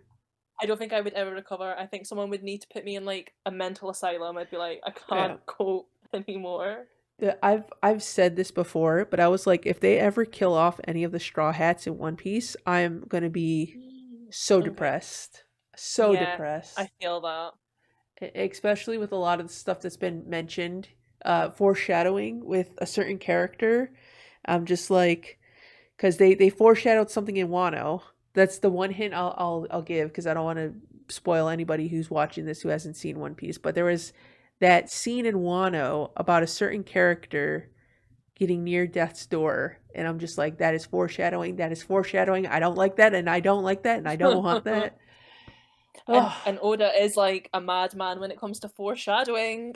Yeah, so now that I'm all caught up with One Piece, I've been watching all the One Piece videos that get recommended. Well, depending on what the title says, because sometimes the title is, I'm just like, I think that might be manga related, I'm not clicking on that. But then there's other times where it's just like, just anime, and I'll like, okay, I'm safe. I'm in the safe zone where I can finally watch this. Because TikTok has been pushing so much One Piece on me that I've just been like, I hope I don't get spoiled on anything. But now I'm like, I'm safe in that as long as it's colored, like a colored animated image from the anime, I'm safe. I know everything. As long as until I start seeing like manga panels, then that's when I'm getting worried, and I'm like, okay, I gotta hurry up and read this manga. Gotta jump ship. Yeah. which on the topic, I guess, of One Piece, what would you say? Would you say that One Piece is your favorite anime, or do you have like a top three favorite anime? When it comes to like your favorites, your all time favorites.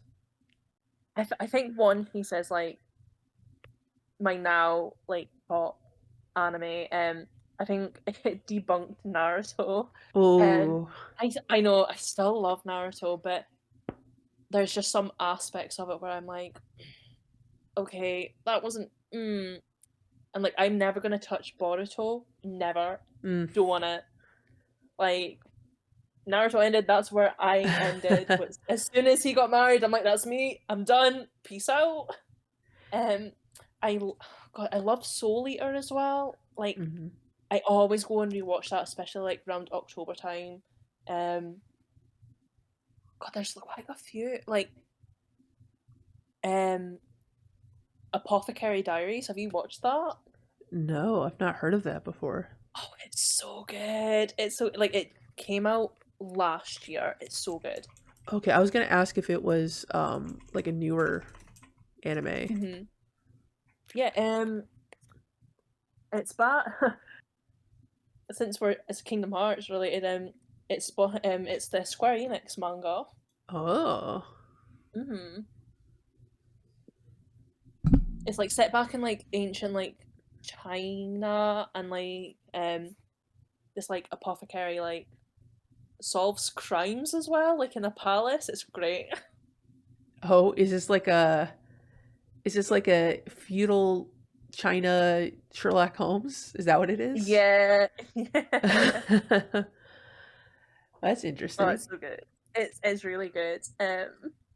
I've been really into Dungeon Meshi recently. I've been hearing good things about that one as well Oh, too. it's so good. It's so good. Yeah, just Like, would recommend. I've been seeing like the goofy character designs and just like the different like fan art, and I'm just like I'm very interested. Yeah, because now that I've don't have any more One Piece to watch, I can now watch other anime, which I haven't watched anything. Like I think when I started watching One Piece, Demon Slayer came out, and so that shows that like how long I've been on the One Piece ride where Oh I have not watched wow. anything. Yeah, and so I now I got have to go spoiled back. for Demon Slayer. I'm so annoyed.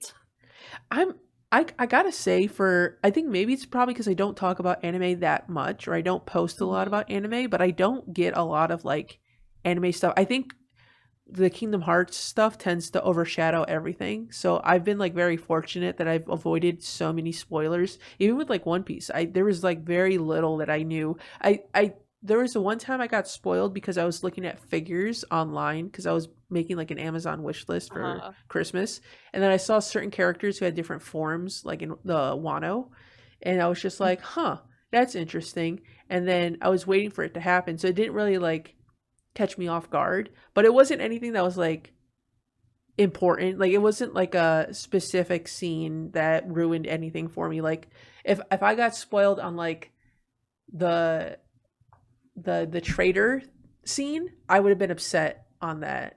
The trader Mm. scene in all the I guess all the times they've done the trader scenes, I would have been more upset about that. But seeing a new form, especially when like Gear 5 came out, it didn't really bother Yeah. me because I didn't know how Gear 5 happened. I legit thought Gear 5 was going to happen for a specific cause. Like I thought this was going to be like Luffy's Super Saiyan moment, but then it just ended up going in a very different direction and I was like I definitely did not see that coming.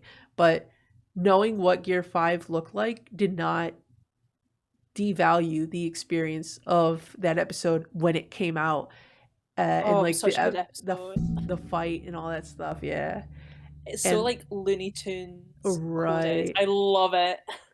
yeah, because like even knowing that, like when I use like I heard that it's like a very like jokey Looney Tunes aspect vibe, and you're just like you don't really realize it until like you see the full effect of like all the different Hmm. like sound effects and visual gags. And I actually just recently I posted on Instagram. I went to a con and got this print of all the different faces of like Gear 5 that Luffy makes. And I the moment I saw that, one, I love the art style, but two, I was just like, I need this. I need this because I had also bought everybody in their Wano outfits. So I'm like, this would be perfect. I've got the Nice. Wano outfits artwork, and then I have the Gear 5 artwork, and I could put it up on my wall next to my wait, did I ever tell you that I met Ian Sinclair, who does the English voice of Brooke? Yeah, I think you did. Yeah. So the thing is, I watch One Piece subbed. So I never got to experience like his voice, even though he's like one of my favorite voice actors. I love him for like other shows like Blood Blockade Battlefront and Gangsta. But he just has that like cadence, like how Ray Chase does, where you're just like, Hmm. I enjoy his energy and I'm all for it. But I got to talk to him for a little bit, and so I got his autograph. He also had the Brooke Wanted poster that has like, it looks like a concert poster. I Nice. was like, I cannot pass that up. Um, but yeah, he was that one was really cool, and so now I can put that up to, well, I've, I'm thinking about, part of me wants to just like, now that I have his autograph, I'm like, maybe I should get like the other people's autographs, because I know recently Hmm. the convention I went to, Nami's English voice actor was there too. But then I'm just like, I don't know, because like I don't watch the dub, but I kind of want to get the autographs. I feel like I'm like addicted now after doing the Kingdom Hearts autograph things. I'm just like, I want to get all these other voice actors autographs, but I'm just like, that is an expensive feat. That's yeah. I'm doing Kingdom Hearts because I like Kingdom Hearts, and this is going to be something that I'm going to keep with me like forever. And it's just going to be like, if I ever were to complete it, it's going to be like enshrined somewhere, and I'm gonna if I die, somebody has to bury it with me. Or Oh, actually, no, 100%. either Right from your that, cold dead hands. or I donate it to like someone who makes like a Kingdom Hearts museum. I would donate it to that and be like, if anybody ever goes to that length, like some rich person opens up something dedicated to Kingdom Hearts, I will donate it to that. But beyond that, I'm just like, this is gonna be like my special like project. But there's so many, it's going to be so difficult to get it fully completed, because there's people like Mark Hamill, which is like, to Mhm. get his autograph, it's very rare, and you have to pay like hundreds of dollars for it. And then Jesse McCartney, fucking Haley Joel Osment, those are like the white whales of like, Yeah.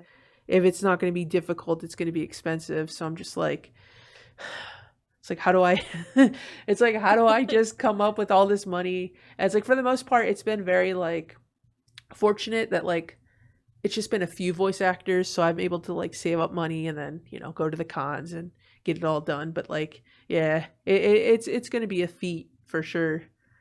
um Oh, it's gonna look so nice when it's like all done. yeah, Everyone signed it. Like all that hard work will pay off. Like, oh my god, I can't wait to see that. yeah, I have a few, like I have a few that I've gotten within this month, and um I think this weekend I'm gonna post the first one. So I haven't posted any since. So Kirk Thornton, who was Syax, was the last one I posted, which I think was at the end of, not last month. Or actually, I don't remember when I posted that one. I think it was at the either end of May or end of June, and I haven't posted anything since. And so I think this weekend I'm gonna post the first update in like a while, and then that's gonna get followed by the weekend after another update, and then there's gonna be a big update a few weeks after that one, which you know about it because I told you about I it. I know about it. But we It's can't gonna be speak great when it because, comes out. yeah, we can't speak about it because then Ray Chase is gonna ruin our recording again. Again. Yeah, but to piggyback on your anime thing though, Mhm. with your stance with Naruto and One Piece taking Yeah. over, that's me with Yu Yu Hakusho. Yu Yu Hakusho was my number one for so long until One Piece took it over. And I remember that One Piece for the longest time was like number 4 or number 5, and then it slowly started to creep up, and then it overtook Yu Yu Hakusho. And I knew that the moment when I started, after not watching One Piece for a whole year, and I started watching it again, and I was so happy. I was like, this is when I know One Piece is number one. I'm so giddy. I'm so excited to just finally get back into watching One Piece. I'm like, it has to take the number one Mhm. spot, like hands down. And I think because like One Piece, like there's so like the backstories for the characters are so much better than the Naruto characters. I hate saying that, but they are. And like the foreshadowing in One Piece is just crazy, like absolutely Mm-hmm. crazy. Like I remember when I first like when it first got revealed in Naruto that Toby was Obito, and everyone was like, "Well, that was obvious." You know what I mean? It was like it wasn't a great build up or payoff in the Mm-hmm. end. Like, but then you get other stuff like from One Piece when like the payoff, like the foreshadowing that happens like in Wano, but it got mentioned like in like the 20th episode. You're like, holy crap! Like you're having Right. to go back to episodes. It's like, wow, like I did slipped my mind.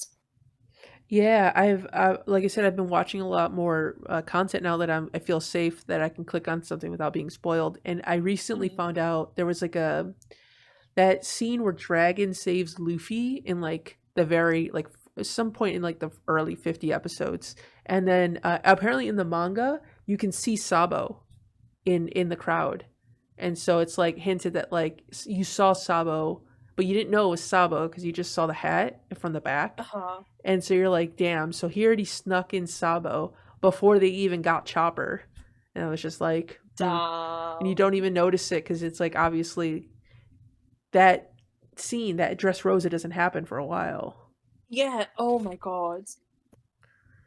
Like But I just want to be it's in like Nomura and Oda's mind for a day mm-hmm. just to see how they work. Dude, if both of them came together to work on a new project, I Could you think imagine? that would see that's the thing though, is like I've so there was another question I was going to ask. It was saying that if Disney didn't partner up with Square Enix, what company would you have liked to see them partner up with instead? But like Mhm. if there was like a One Piece Kingdom Hearts game that ever came out, I mean Oh, obviously it wouldn't work in the same aspect because obviously you can't travel to different worlds within One Piece. But like if there was just a way for those two franchises to come together, or just those minds of Nomura and Oda, I would be, oh, I'd be so over the moon. I'd be oh, so sign me over the up. moon. Day one. Yeah.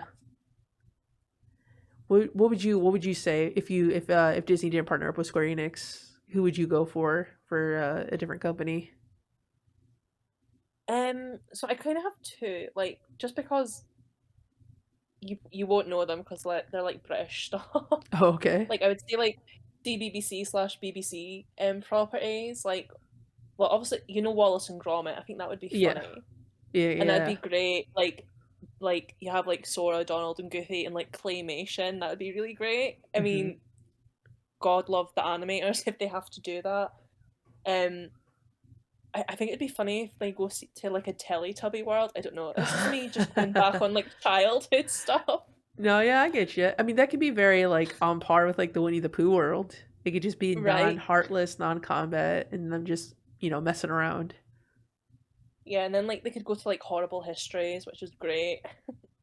Um, I think another company, probably Cartoon Network, would be really good. Yeah, yeah, I could Like see that.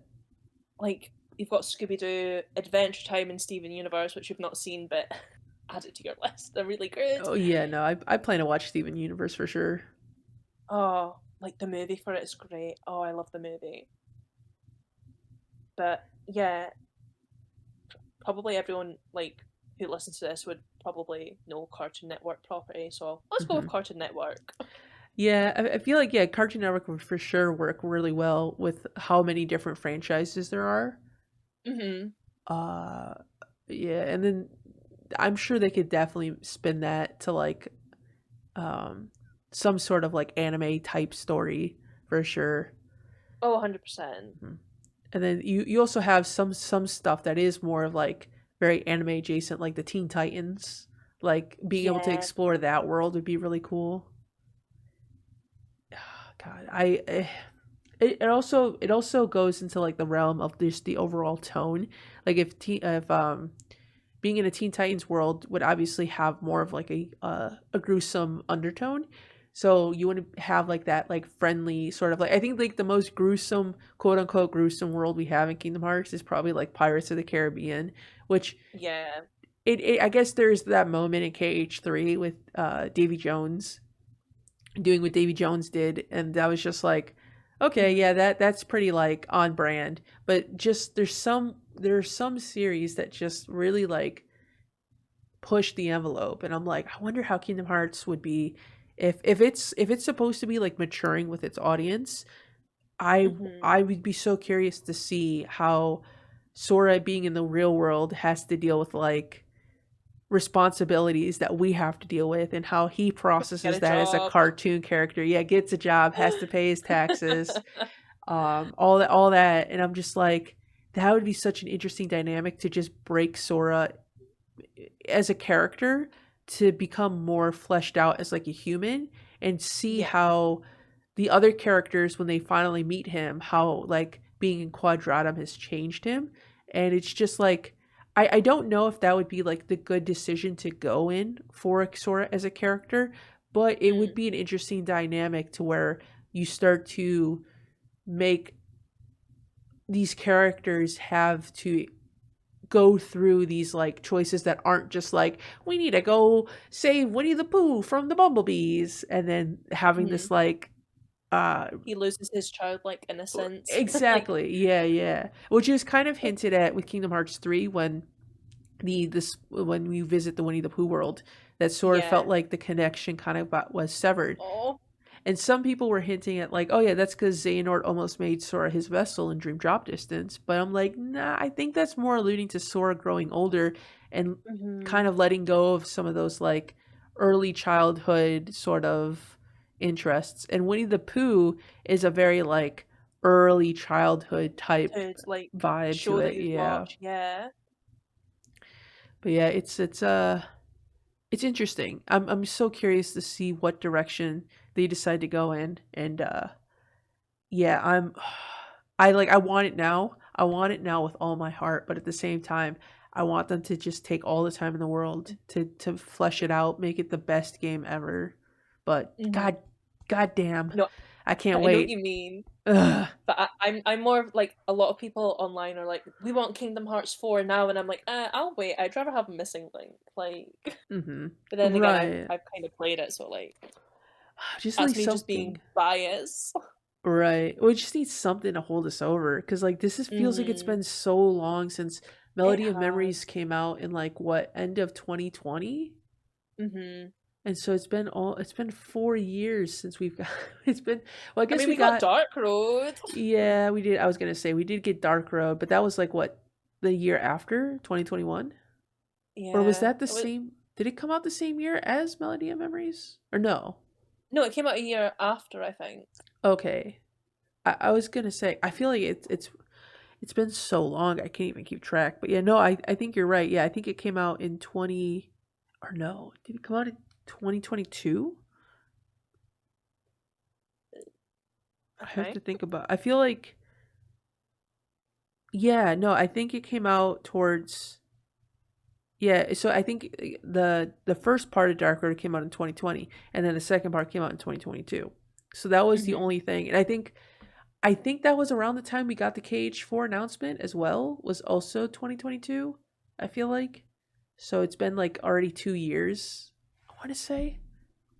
I can't I even think keep you are track at this right. point. Yeah, it's been like, Yeah, I Kingdom remember that, Hearts math is hard. yeah, because if it's not 13 and 7, then Or it's just 7. like, yeah. But yeah, no, it's been a minute because, I'm trying to line it up with my timeline of like when I started making videos, because I know I live streamed Dream or Dark Road. So it definitely Mm-hmm. would have had to have been in 2022, for sure. But I think the KH4 drop happened somewhere in between. Yeah, so I think it might have been either before or after. But yeah, I think it was around the same time. I can even look up Kingdom Hearts 4 trailer. Yeah, 2022. Okay. Yeah, So because yeah, it's been we got about the two same, and then we years. got like the interview, and then we got the young Xehanort artwork of him. Yep. And it was Quadratum, wasn't it? Where it was, Of or maybe Yeah, I'm just yeah. making that up.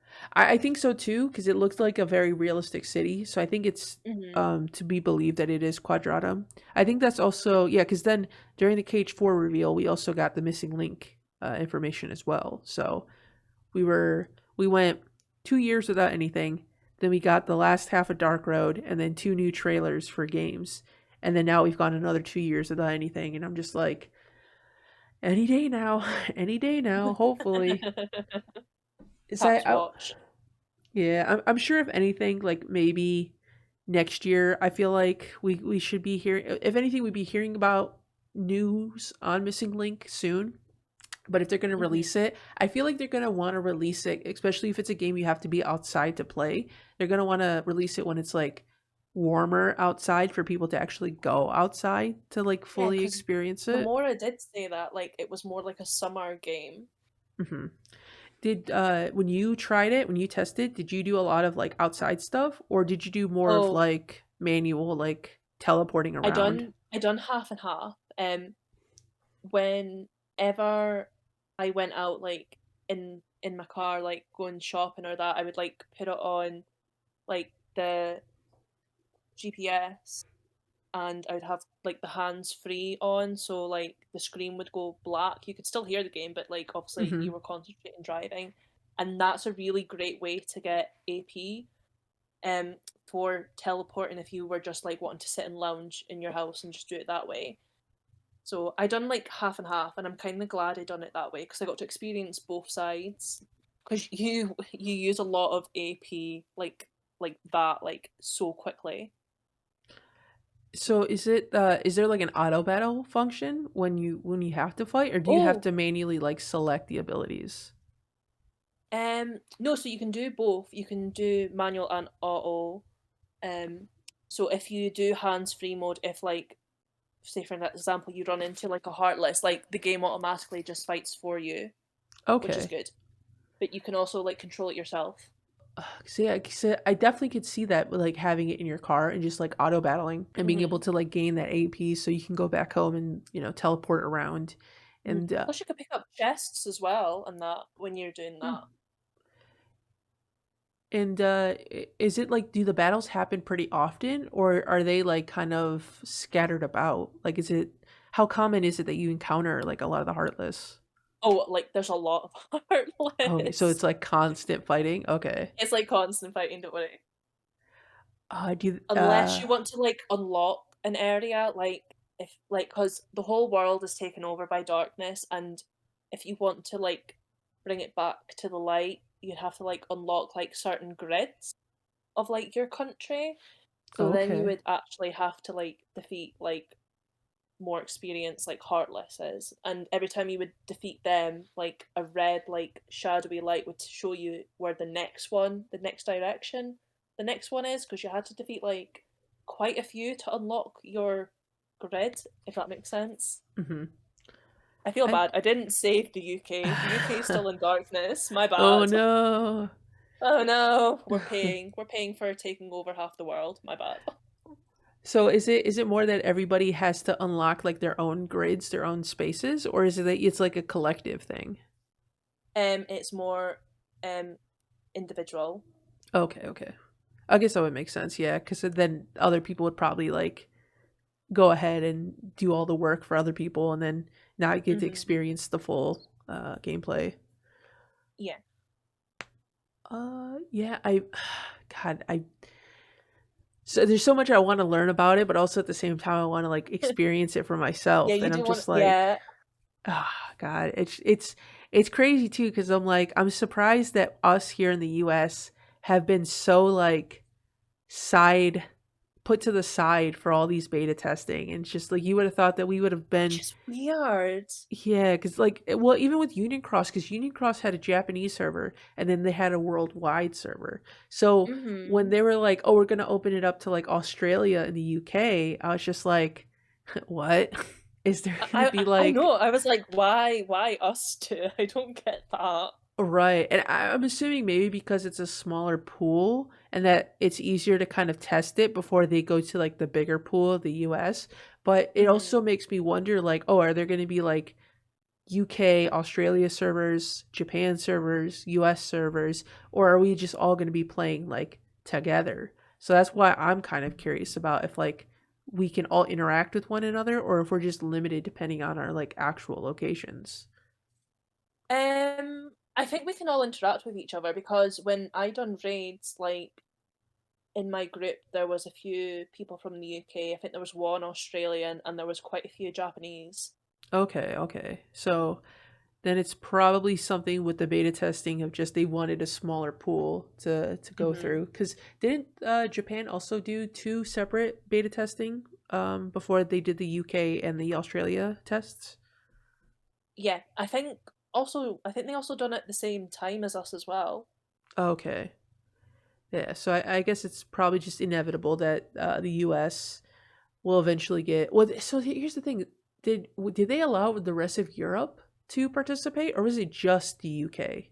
It was just the UK. See, that's also a bit concerning too, because what if they just do like a Europe test and then we end up not getting anything? I mean, I'm sure we're I on the docket at some point, but it just feels weird how it's so country specific. uh-huh. I But guess maybe because they're English speaking countries and that's why they prioritize them. But I mean, you guys are English speaking as well.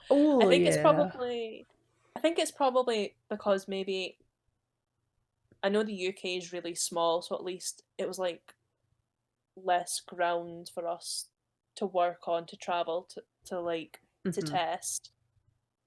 Maybe it was the same with Australia. I don't know. I don't even was Northern Ireland. Well, yeah, Northern Ireland must have been a part of it because it's part of the UK. I couldn't see hmm. that. I can't remember. I saw that on the grid. I can't remember. I'm also kind of curious too if they're gonna limit or because like in Pokemon Go, you can only catch certain Pokemon depending on like what country you're in. I wonder if they're gonna do the same thing with the Heartless, where it's like if you go to like the snowy countries or like snowy areas, like the more up north Ah, areas, if they're gonna have like the Arendelle Heartless and then have more of like summer themed Heartless wherever there's like a warmer climate. Oh, I'm they so might curious. do that, Hmm. but I know they had like Heartless based on different elements. Like there was water, fire, Oh, okay. um, air, and they were scattered around when I was playing it, which was good. I think maybe the only thing is like if you were wanting to find like a really like grand chest for um the trophies of characters, like they were Hmm. in certain like I had to use a lot of AP to teleport to like the bottom of England to get my 3-star um Winnie the Pooh one. Hmm.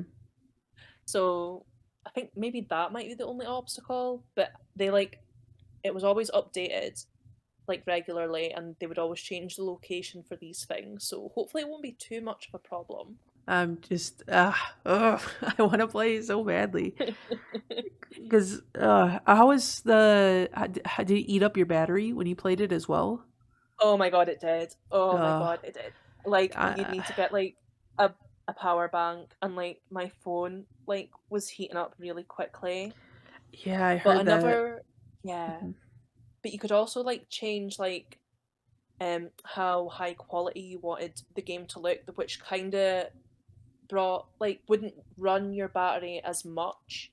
Mhm. I remember I remember I got like a warning text screen. I think I was only playing it for half an hour, but like they went, "Hey, we've noticed you've been playing this for quite a while. Maybe you should have a break." And I'm like, "Wow, thanks, Square. Call me out." Yeah, it's because that's the thing too is like I've been holding off on getting a new phone because I want to buy Hmm.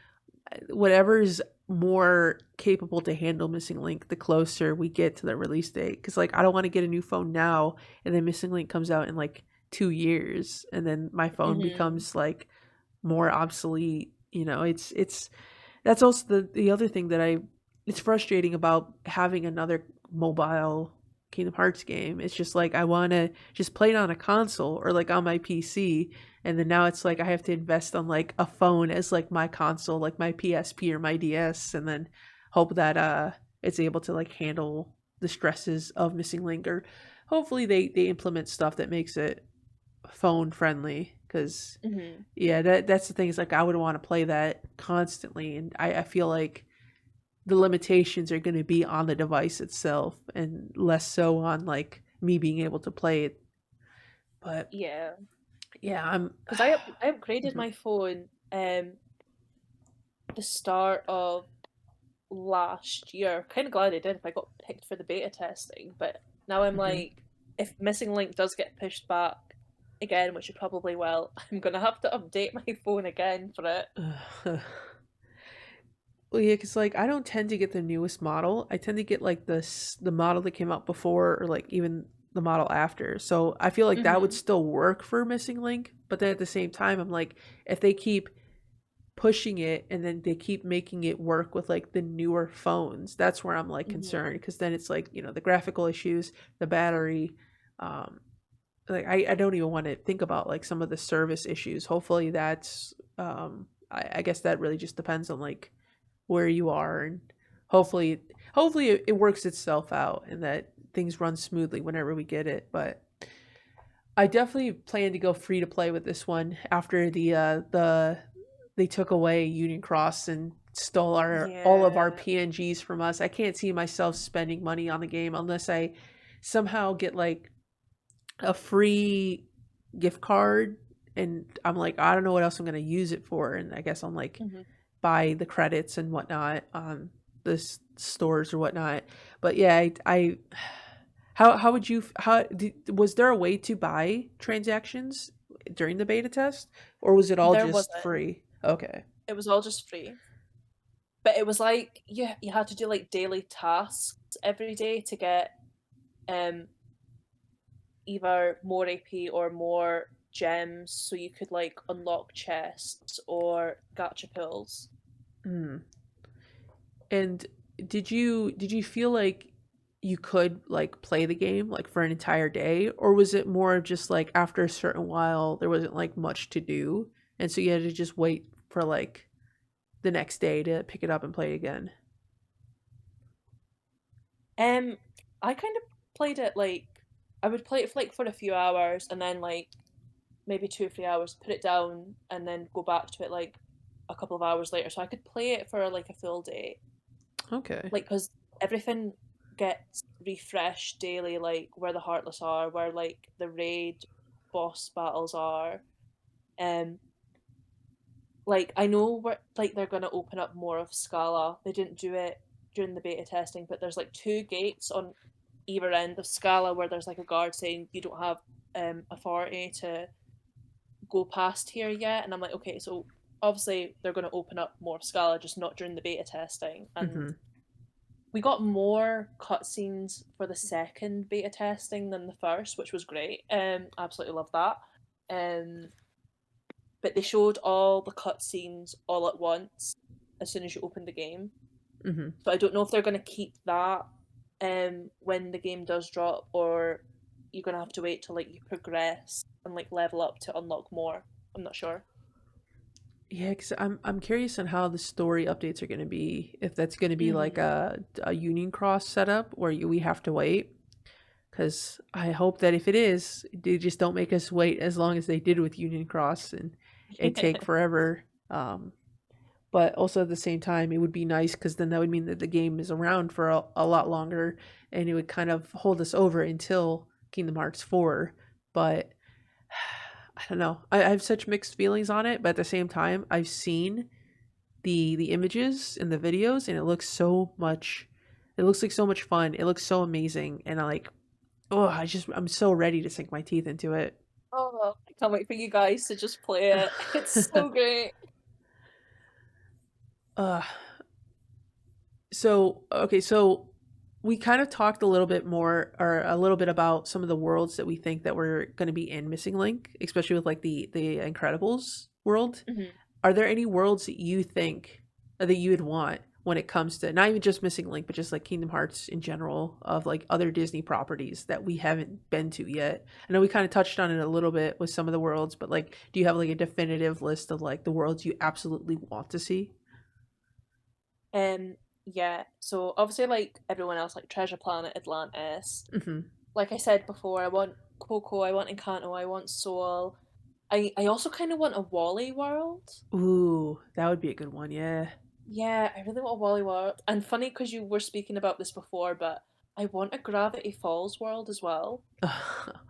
That would be an interesting dynamic for them to go with like the Disney Channel like cartoon series. I Yeah, like Gravity uh-huh. Falls, DuckTales would be good as well, I think. I mean, it'd be funny, like, them seeing a different side to Donald, like, where he's looking after his nephews and they're like, what the fuck is this? Yeah, or if anything it would probably be like that's their world where they originate from, like Mm, Scrooge and like Huey, Dewey and Louie, like that's like where they go back to because I don't think they have a definitive world. They kind of just seem to hop from like world to world. I guess Disney yeah. Castle is their world, so maybe it could be like we could go back to Disney Town and go through like the different DuckTales type events because it could be like a different area that gets unlocked. So I'm not sure how Hmm. the DuckTales universe is, if it's just its own sort of thing or if it gets incorporated in like the bigger Mickey Mouse verse. Mm. But yeah, Wally's a unique one. I don't think I've ever heard anybody mention a Wally world, and I feel like that one would probably do really well if you pair up someone like Shion, who Shion has to like. I don't know. I Yeah. feel like there's some connections that like Wally and Shion have with one another of just like discovery and just like identity. That I don't know. There's something. I guess maybe because of the fact of like Shion being a replica and then Wally being a robot. It's just like how they're both technically like inanimate objects that developed personalities, and how like Hmm. Wally could teach her things, and I feel like Shion could teach Wally things. I think that would be pretty cool. That would be like the best friendship ever. Right. But Oh, yeah, I want it I more now.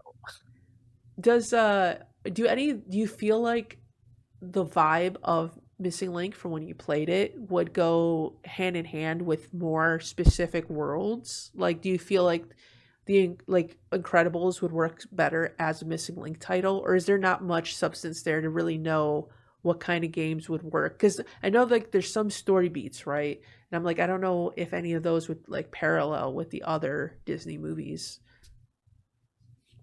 There wasn't much there when I played it, and I Mhm. think they done that obviously so like um it would be a surprise for everyone and not just like, oh, we got to experience this world before you guys, Mhm. Right, which I right. think is smart.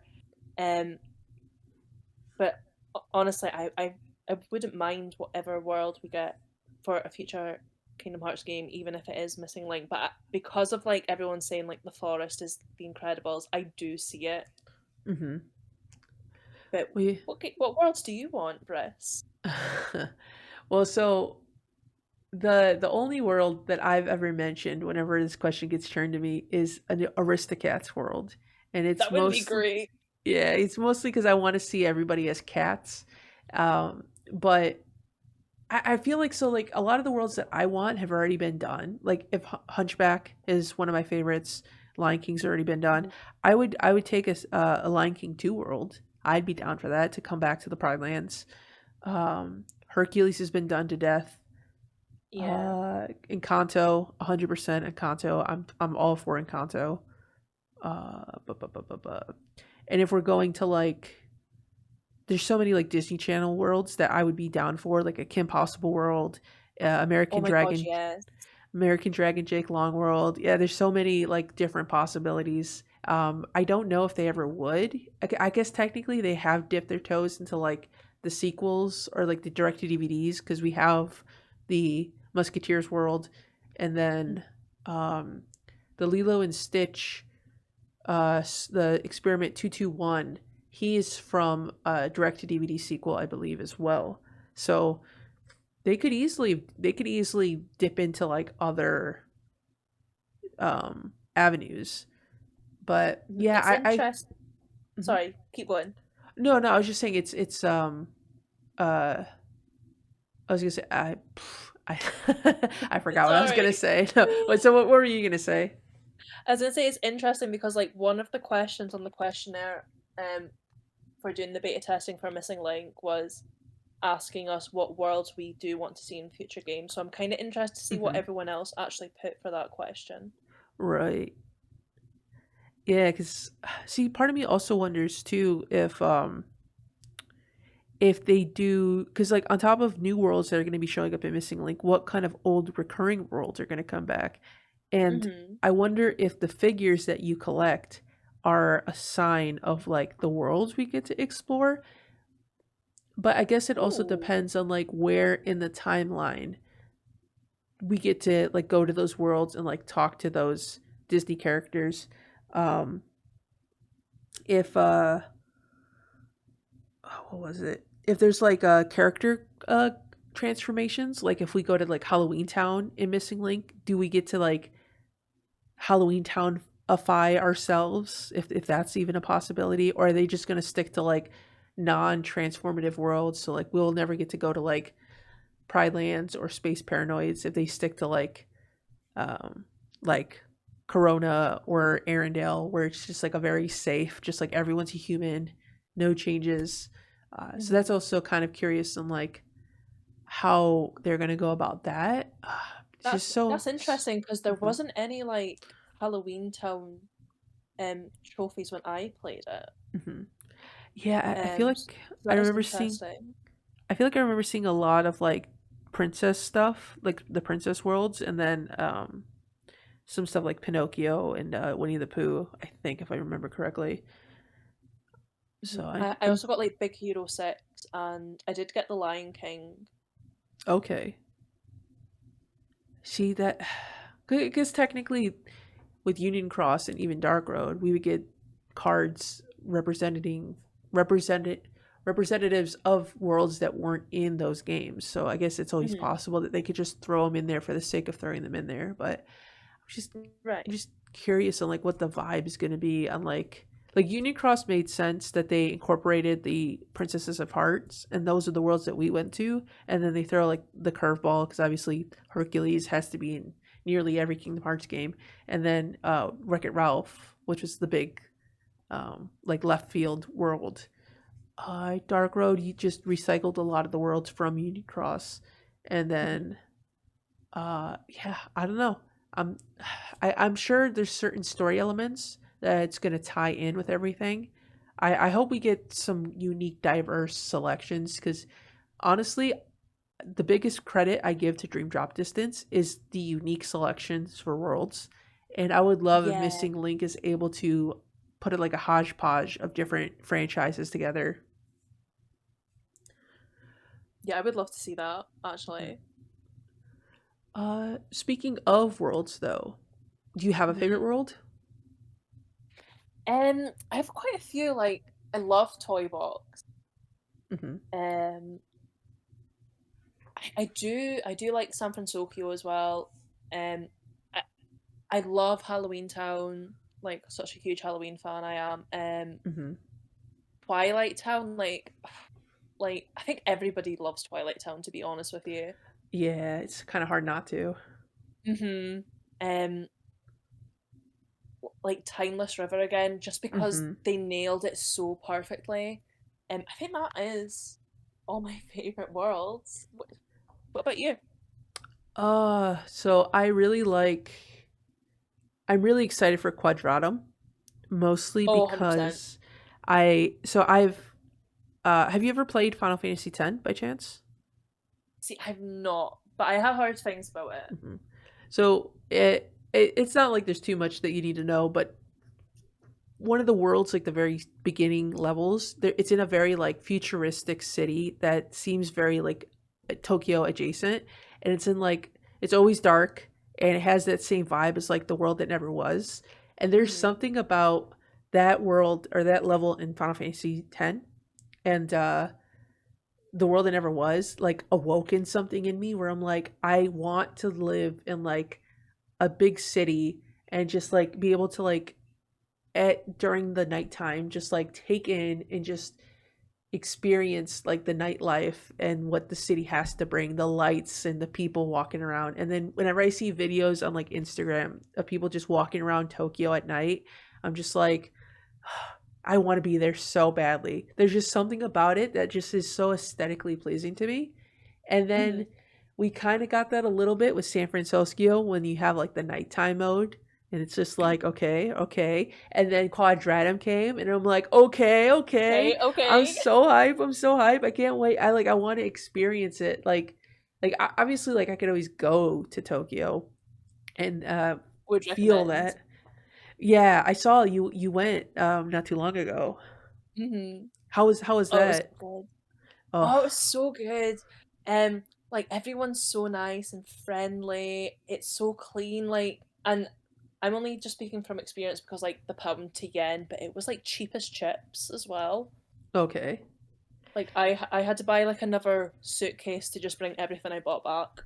Yeah, I've heard that's like the big thing. It's like people come with like two Hmm. suitcases and they they go back with four. Yeah. How is the 'cause the biggest thing that like kind of gets me is like the language barrier. Did you feel like the language barrier was like that much of an issue? Not much. Like I'll say, like majority of people do speak English. Like Okay. and like I would try and like say like oh like thank you and hi in like Japanese. Hmm.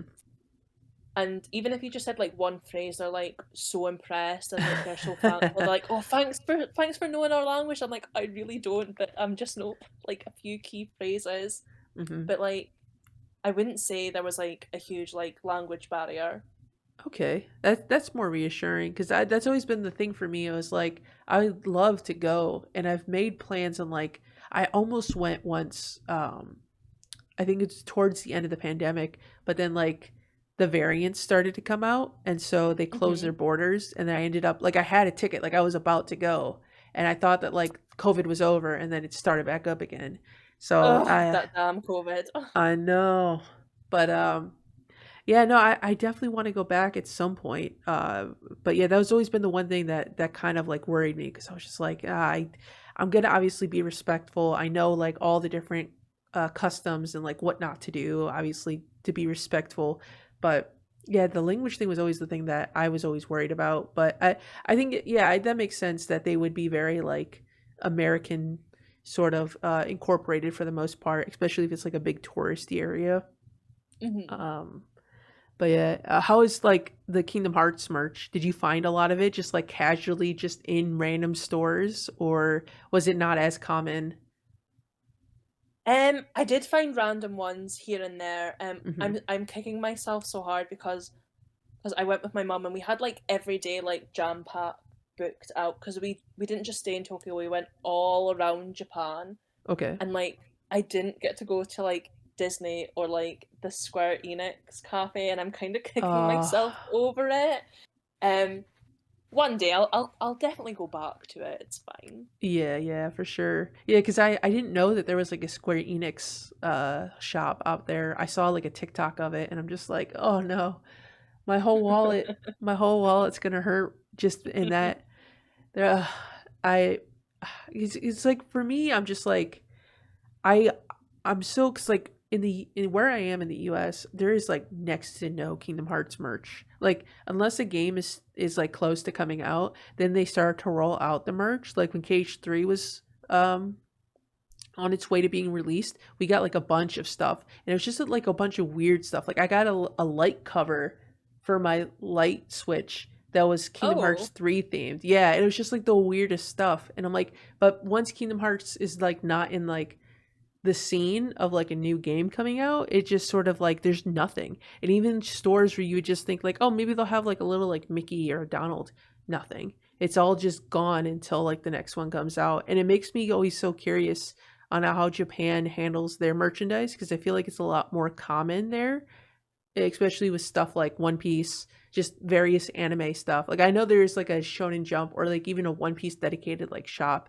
yeah, I Um, did go to the One Piece shop hell in yeah. Shibuya, and I did go to one of the Shonen Jumps in Kyoto. Oh my god, they were so great. Oh, yeah, I feel like if I were to go, I would just map it out to where I could get to all the weeb spots as possible and just Hmm. experience all of that. Oh, I feel very like I feel like I'd be going to Japan. Obviously, like I would want to go to Japan and experience everything about it, but I also feel like such a weeb whenever I mention like I want to go to the One Piece store and the Kingdom Hearts store. But like I just like I want to at least see what it is that their shelves look like because like in our countries. I assume, I don't know how it is over in the UK, but like here it's Mhm. like next to nothing when it comes to like a lot of this stuff. Like it's being more popular now. Like you go to Walmart and you could find like a Jujutsu no Kaisen hoodie, or what was it? They had something that threw me out of left field.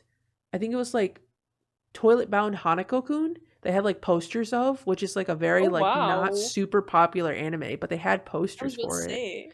Yeah.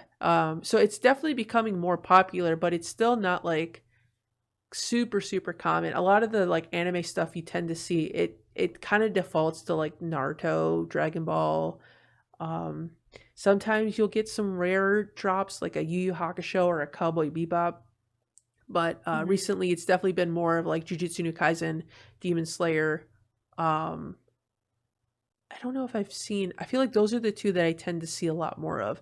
But yeah, I just would love to see a store where you just go in and they just casually have like, Kingdom Hearts themed drinks just like on display, just a normal occurrence that you would see like anywhere you go, like a Luffy thing, or even just like a minor anime that you probably wouldn't see like a lot of representation for. Um Mhm.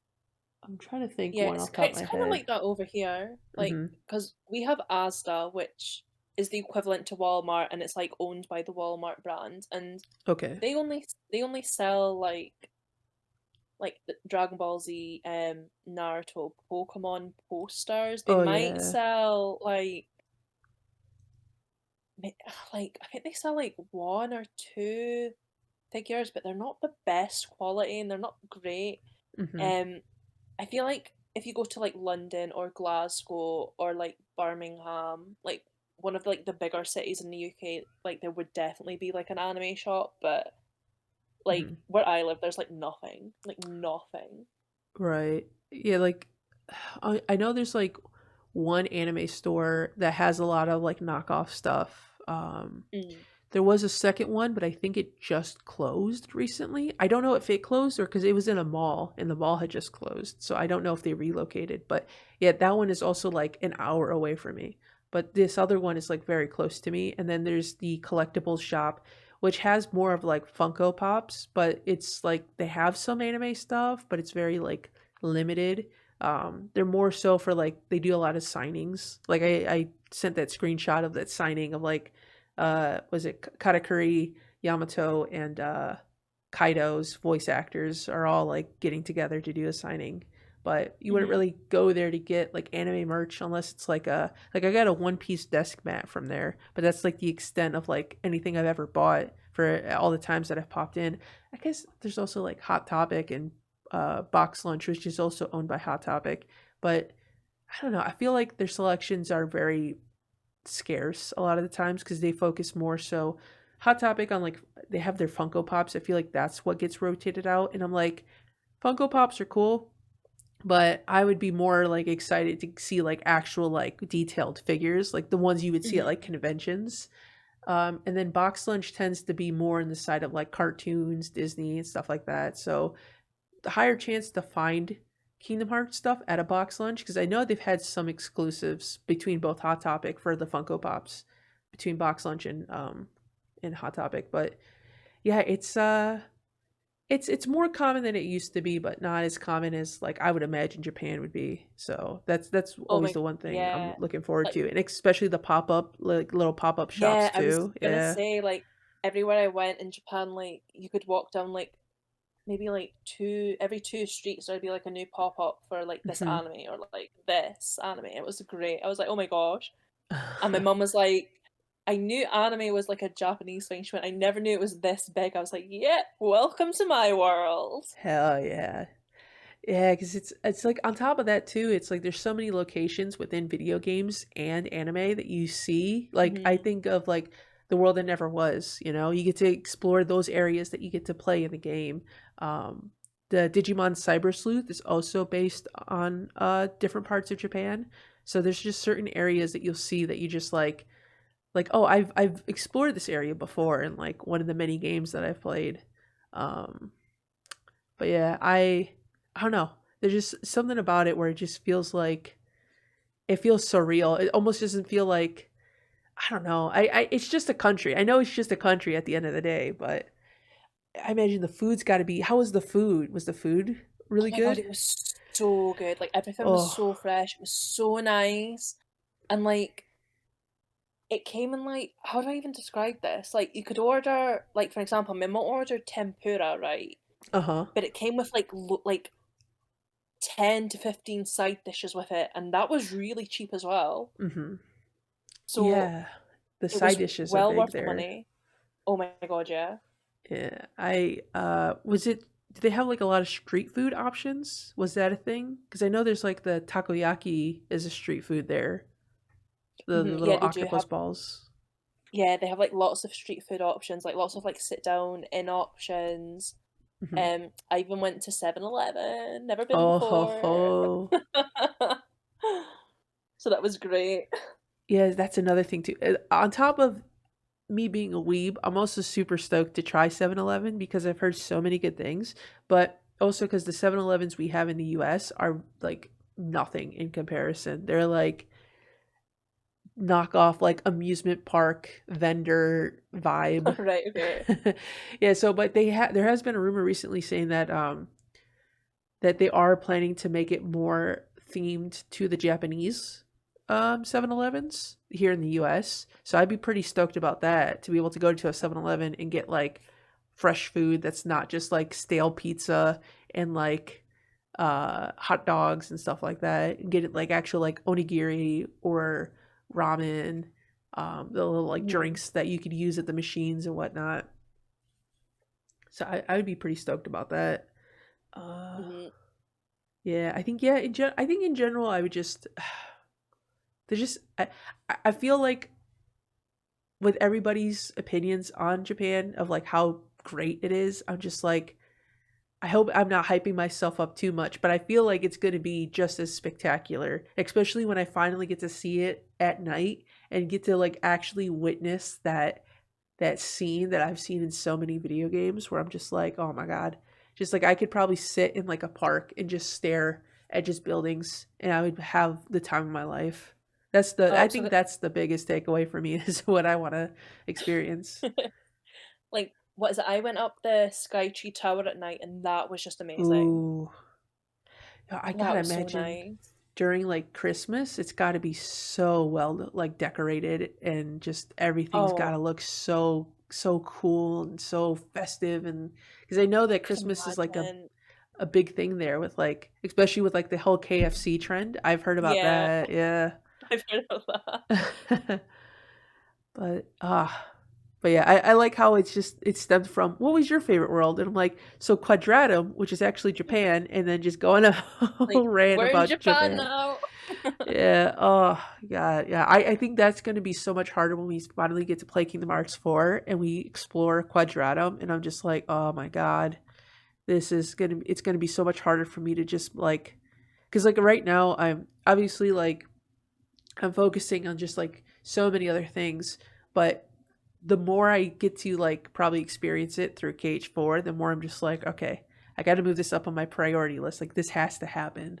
Because like, I think Kingdom Hearts 4 is gonna do it to me. I think it's gonna give me that like itch that I'm just like I can't stop. I'm like I have to Hmm. go, especially from that end scene in KH3 when Sora just wakes up in like the middle of like Quadratum, and I'm just like, oh, if it changes from like night to day, I'd be so stoked. It But was like I was mind blown when I was just basically where Sora was in Quadram, where I was in Shibuya. I was like, oh my god, this is like an in-out experience I'm having right now. Right, right. Yeah, that's especially if the entire or if a good big chunk of the game is exploring so much of Japan and then you're just Hmm. like cuz like you only get to see usually Tokyo in most games, but like if it goes outside of Tokyo and it just I'm like I've seen so many videos on Instagram and TikTok, so I'm like I know there's so many like iconic spots to like explore. So yeah, I'm excited to see what Kingdom Hearts 4 does with Quadratum. But yeah, definitely Quadratum is my favorite future potential game or potential like world pick for my favorite pick. Um, Obviously like Timeless River. We mentioned that before. Timeless River is great. I like Pride Lands. Pride Lands is also amazing because Mhm. I just like Lion King, and I hope we get to go back to it. Hunchback. I just love Hunchback, so I was so happy that was included. Uh, but speaking of the worlds, though, to go hand in hand with them, since we were kind of going back to like with Dream Drop Distance, how they had like such the unique world picks.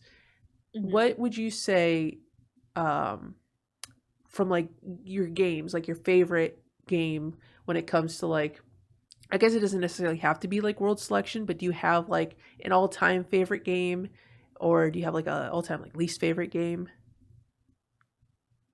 Ooh, like I'm kind of like stuck between three because obviously like Kingdom Hearts 2, Kingdom Hearts 3, but I really love Dream Drop as well. Mm-hmm. And I know quite a lot of people didn't like Dream Drop just because of the drop um system in it, but I like the worlds in Dream Drop was such a good time. Like I love Dream Drop and like Mm-hmm. the Dream Eaters as well. Yeah, there is. I feel like Dream Drop gets a lot of unnecessary like criticism for the drop system, which is like I get it, Mm-hmm. but at the same time, I'm like, if we look at everything else with like the flow motion, the world selection, Mm-hmm. the fact that we get to play as both Sora and Riku at the same time, it had such a Which great I thought was great. right, yeah. And I feel like the drop system is just like obviously like there's some things like the Spelican. I hate the Spelican. That's caused me so much trauma. And Julius caused me trauma. The what was it, the Pinocchio, the whatever the squid thing was in Pinocchio, that also there's just so Oh much, god, yeah. there's so much trauma. Oh, Tron, the Rinsler fight, that was another one. So there's just Oh, some things where I'm just like trauma, trauma, trauma. But then I see all the other the cons, or not the cons, the pros to Dream Drop, and I'm like, Dream Drop's not that bad. And I would love to see something more similar to Dream Drop be implemented in like future titles. Because oh, I just like the 100%. overall vibe to it. But on the topic of trauma, do you have any bosses that give you trauma that you've developed trauma from? That gave me oh my god. Trickmaster definitely gave me trauma as a Yeah, child. I've Um, never even liked Wonderland, and Trickmaster did not help. oh no, no, really didn't. Absolutely hate that boss fight. Um, I think another one was like Infernal Engine. I hate it. Like I remember I had to like I died so many times. I got so frustrated. Like I slammed my DS down on the table. Had to walk away. Never came back to the game for a couple of weeks, and I was like, right, okay, today's the day, and it wasn't. But I was like, when I finally defeated it, I was like, this is great. This is the best bittersweet moment ever. And I was like, never again. Uh, that's how I felt with Mysterious Figure in Birth by Sleep. I beat it as Hmm. Aqua, and I'm like, yeah, no, I don't need to do it as Terra or Ventus. I'm okay. Yeah, that's it. You're just like, nope, I've done it once, never again. Yeah, I mean, those are all valid picks. Yeah, because I definitely feel that same trauma with Trickmaster. Um, what was it? Obviously, like Hot Rod. That's another Oh my one god, the where, hot rods. yeah. Ooh. Let's see what else. The dancers for sure. Can't forget about the dancers from Cage 2. Mm.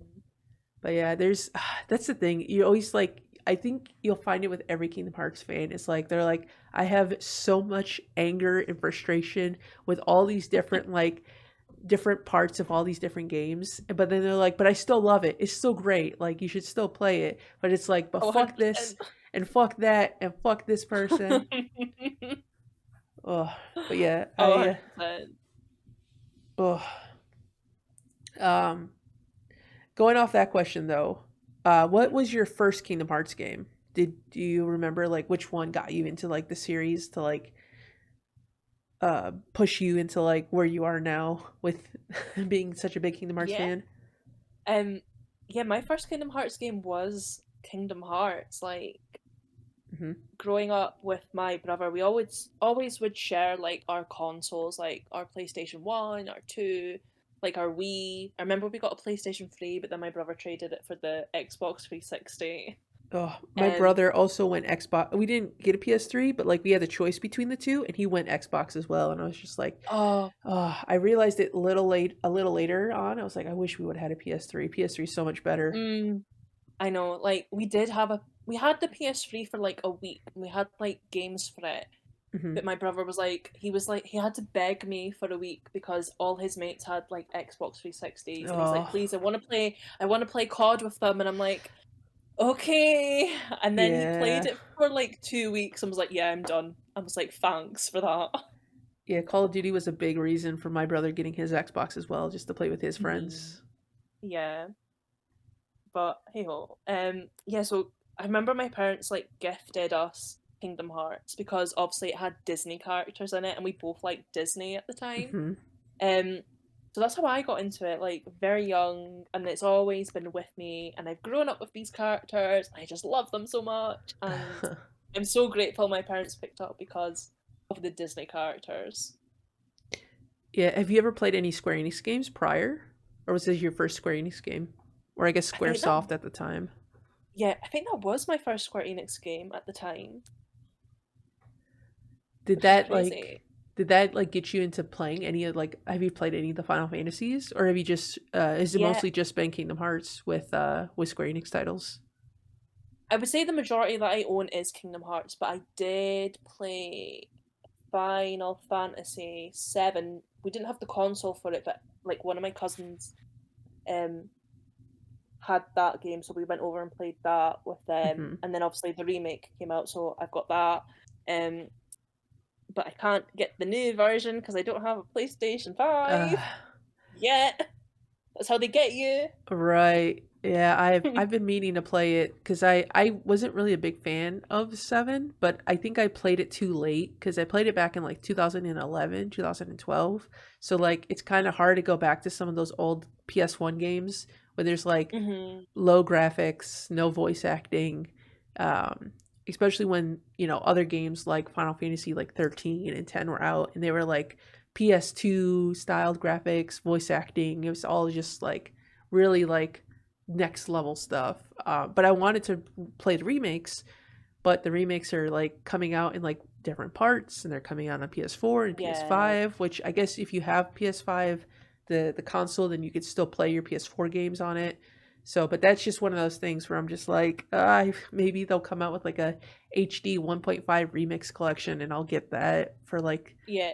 $20, which I doubt it probably would ever be $20, but like I don't know. I hate the fact that at least with Kingdom Hearts, it's like different games come out on like different systems. So it's not like we get Oh like god, Kingdom yeah. Hearts 3.1 on like the PS3 and then Kingdom Hearts 3.2 on the PS4. It's but the fact that it's all just the same game split between two consoles, it's kind of like, seriously, because it's like you Hmm. kind of have to buy the new console at that point. Yeah. I'm kind of glad that my brother had a PSP that he didn't want anymore, and I was like, I'll snatch that Hmm. up so I can play Birth by Sleep. Um, Obviously, I had to buy like a 3DS for Dream Drop, Hmm. and then like I had to get my DS for like days, but yeah, I mean, it is what it is at the end of the day, and I'm Square Enix has just got, and Nomura has a tight hold of my bank account at this point. Like, Right. am I gonna Yeah. question it now? I'm like, oh, okay, here we go. I know like whenever I go to a convention and I see anything like Kingdom Hearts, even if it's just fan art, I'm just like, yep, nope, I'm buying that. I have like a whole entire wall Hmm. just like dedicated to it at this point, and I'm like, I would love to buy anything from the Square Enix store that is directly Final Fantasy or Kingdom Hearts related, but like we said with that couch, that like $700 chess set, it's just all so crazy. Yeah. I did want the Axel suitcase though. I would be willing to spend the money on the Axel suitcase. I get the suitcases. I get Mhm. why they made them. I get why we made the chess board. I don't get why we made the couch.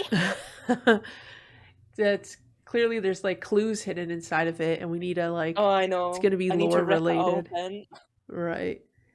But yeah, it's always so pricey. But even like I feel like I'm a little bit more understanding with some of the figures because the figures are also like the play arts figures are super pricey. But Mhm. at the same time, I'm just like, ugh, like I would spend a good chunk of money on them, but just not what they're they're wanting. Yeah. But yeah, it's a struggle.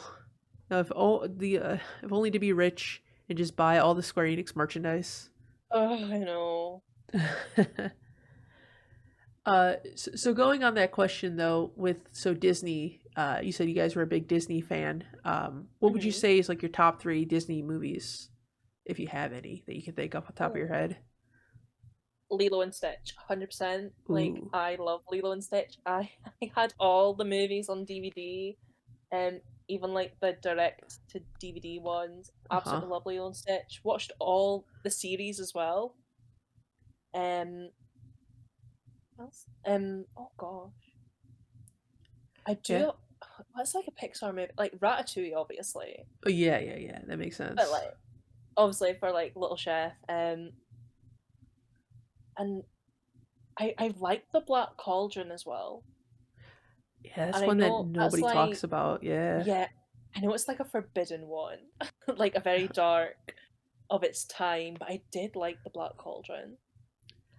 yeah. I recently watched The Black Cauldron. I want to say about a year or two ago, and I remember Hmm. always seeing the commercial for it because they would always show on the like the previews for like the Disney movies on like the VHS tapes, and I was always like curious to know what that one was about.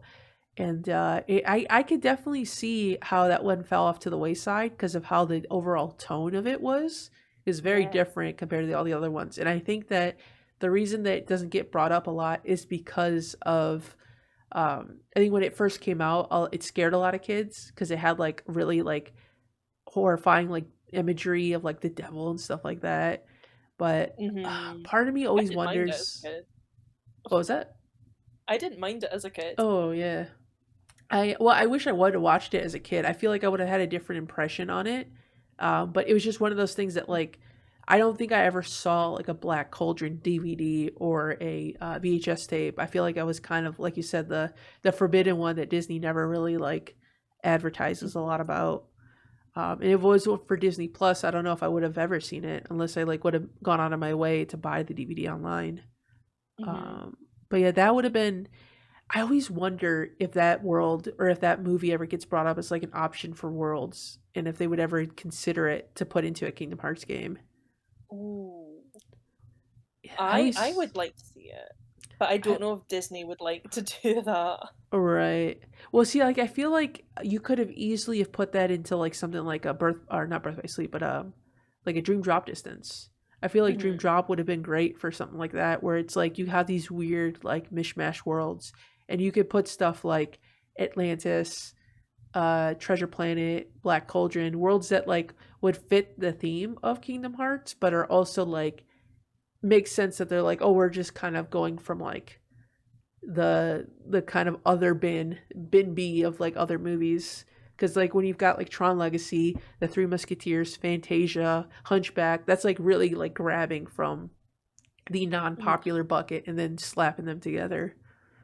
And I remember Hunchback didn't get great reviews, and it was like really Mhm. critiqued as well because of like the Christianity in it and that. But Yeah, it definitely has that same sort of like because when you compare it to like the movies at the time of like Aladdin, Hunchback, or not hmm. Hunchback, so Aladdin, Lion King, um, The Little Mermaid. I'm trying to think of all the other like '90s, early 2000s. It has definitely a different vibe. So it's a very more Yeah, serious vibe. I think like more Pocahontas. mature tone. Right. Pocahontas was also, I feel like, in that same boat where it was a very, just like, it had a message to tell. And I know Pocahontas is one of those where I feel like probably will never get a chance because of just the history behind it all and like how it was like portrayed, which is unfortunate Hmm. because I really liked Pocahontas. Like visually, I think it's like a fantastic movie, and I would love to see those visuals in Kingdom Hearts. But that one I can understand a little bit more. But like other ones like Atlantis, like I don't see how we haven't gotten Atlantis yet. Oh I right. know Treasure Planet, they've attempted it twice and then they've scrapped it. But I mean, at least that's something, you know. I think that Mhm. was also like not well received either. Treasure Planet. I don't know if Atlantis was well received. That might have just appealed to like a specific audience. And but yeah, I don't know. I feel like at this point, if we've gotten like Fantasia and the Three Musketeers, like anything can be game at this point. Like I don't That's see very why true. anything could be like restricted. Um, but yeah, it's so you said it was yeah. So Lilo and Stitch. I'm curious if we'd ever go back to like, or if we ever had like an official Lilo and Stitch world, because it's kind of ironic that we've had Stitch, we've had Jumba, and we had Gontu, but we had no Lilo. So it's like, Yeah, will we ever go yeah, we back to didn't. see We didn't go to Lilo? Hawaii. Yeah. Hmm. And they Oh, that would can't, be nice. and they can't say like, oh, it's a real world location, so we can't go. And it's just like, well, we've been to China, so clearly we can go to Hawaii if we've been to Yeah, we can go China. to Hawaii, guys. Yeah. I would be so curious about that because we also didn't get Pleakley. Pleakley wasn't in. Well, Pleakley was supposed to be in Birth by Sleep, but they scrapped Pleakley.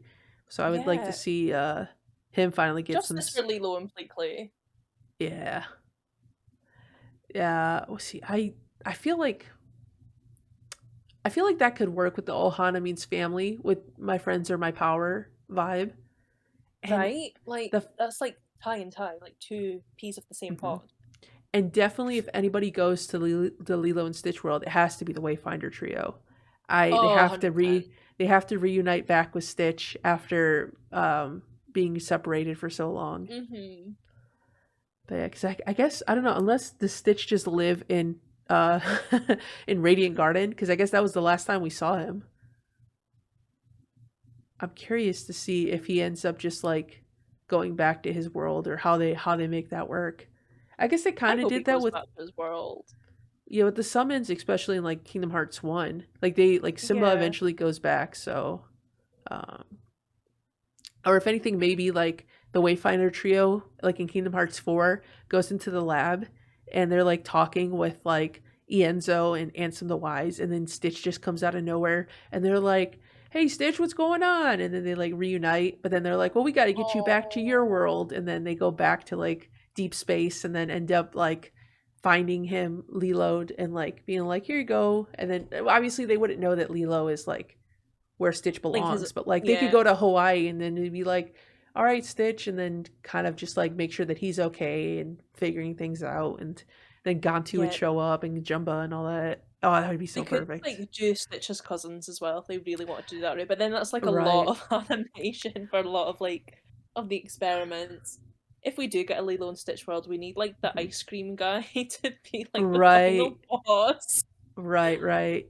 Yeah, because what was it? They've already done one of the cousins, so I could see them at least if not doing like a few more. And it would be like Mm-hmm. kind of a cool thing if they did like a sort of a gauntlet where you get to go in and like do data battles, but for like some of the experiments.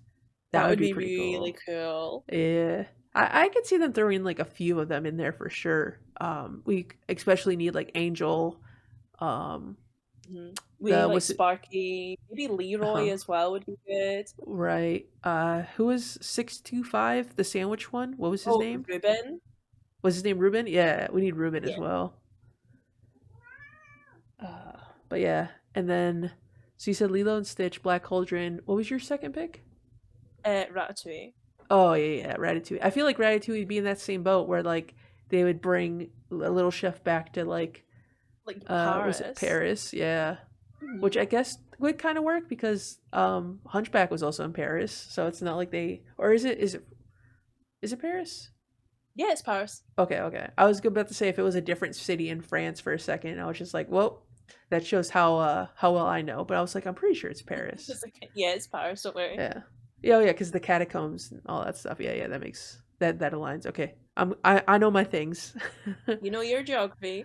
Yeah, but yeah, no, I think those are all solid picks, uh, for sure. I hope that, like I said, we get to see more variety and I don't know. What do you think about like them going with like Marvel and Star Wars? Are you a fan, or do you think that they should stick with like Disney and Pixar for worlds?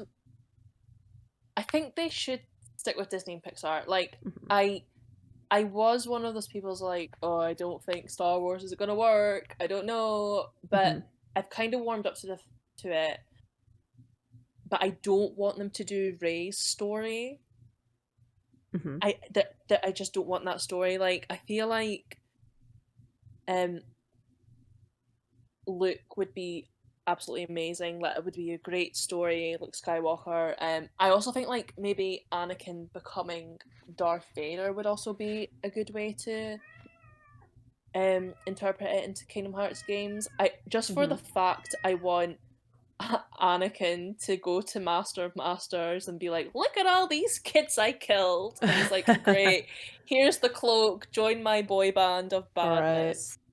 Well, so I've never watched Star Wars, but I feel I've heard that there's a lot of similarities to the light and dark with the Mm-hmm. forces, and Yeah.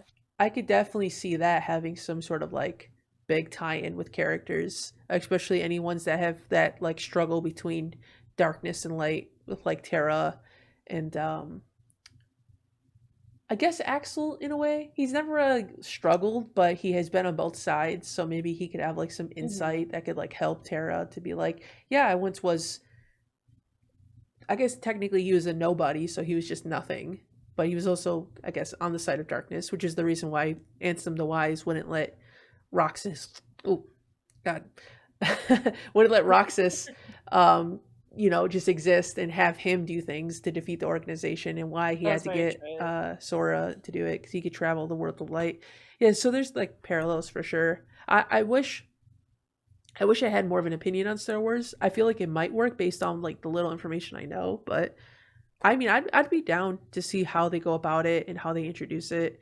I feel like the original story, not the new one with Ray, would probably Yeah. be the way to go because it's more Mm-hmm. iconic. And then if they want to go back to it, I guess they could always implement it. But I think I would be more on a Marvel uh, bandwagon just because I like Marvel. But I'm also kind Mm-hmm. of curious on like where in the Marvel movies they would even pick from, or if they were to just go with like a specific, like a Spider-Man world and call it a day. So I'd be See, I curious to would be see how they happy approach if they that. just done a Spider-Man world. Hmm. Because I'm trying to, because I do like Marvel. I've not been up to date with Marvel since what was the last thing I watched? I think it was maybe She-Hulk I watched, Hmm. but I've not watched quite a few of the recent movies or the other TV shows. Um, so I'm trying to think of all the characters. I'm like, where would Sora or any of the gang fit in?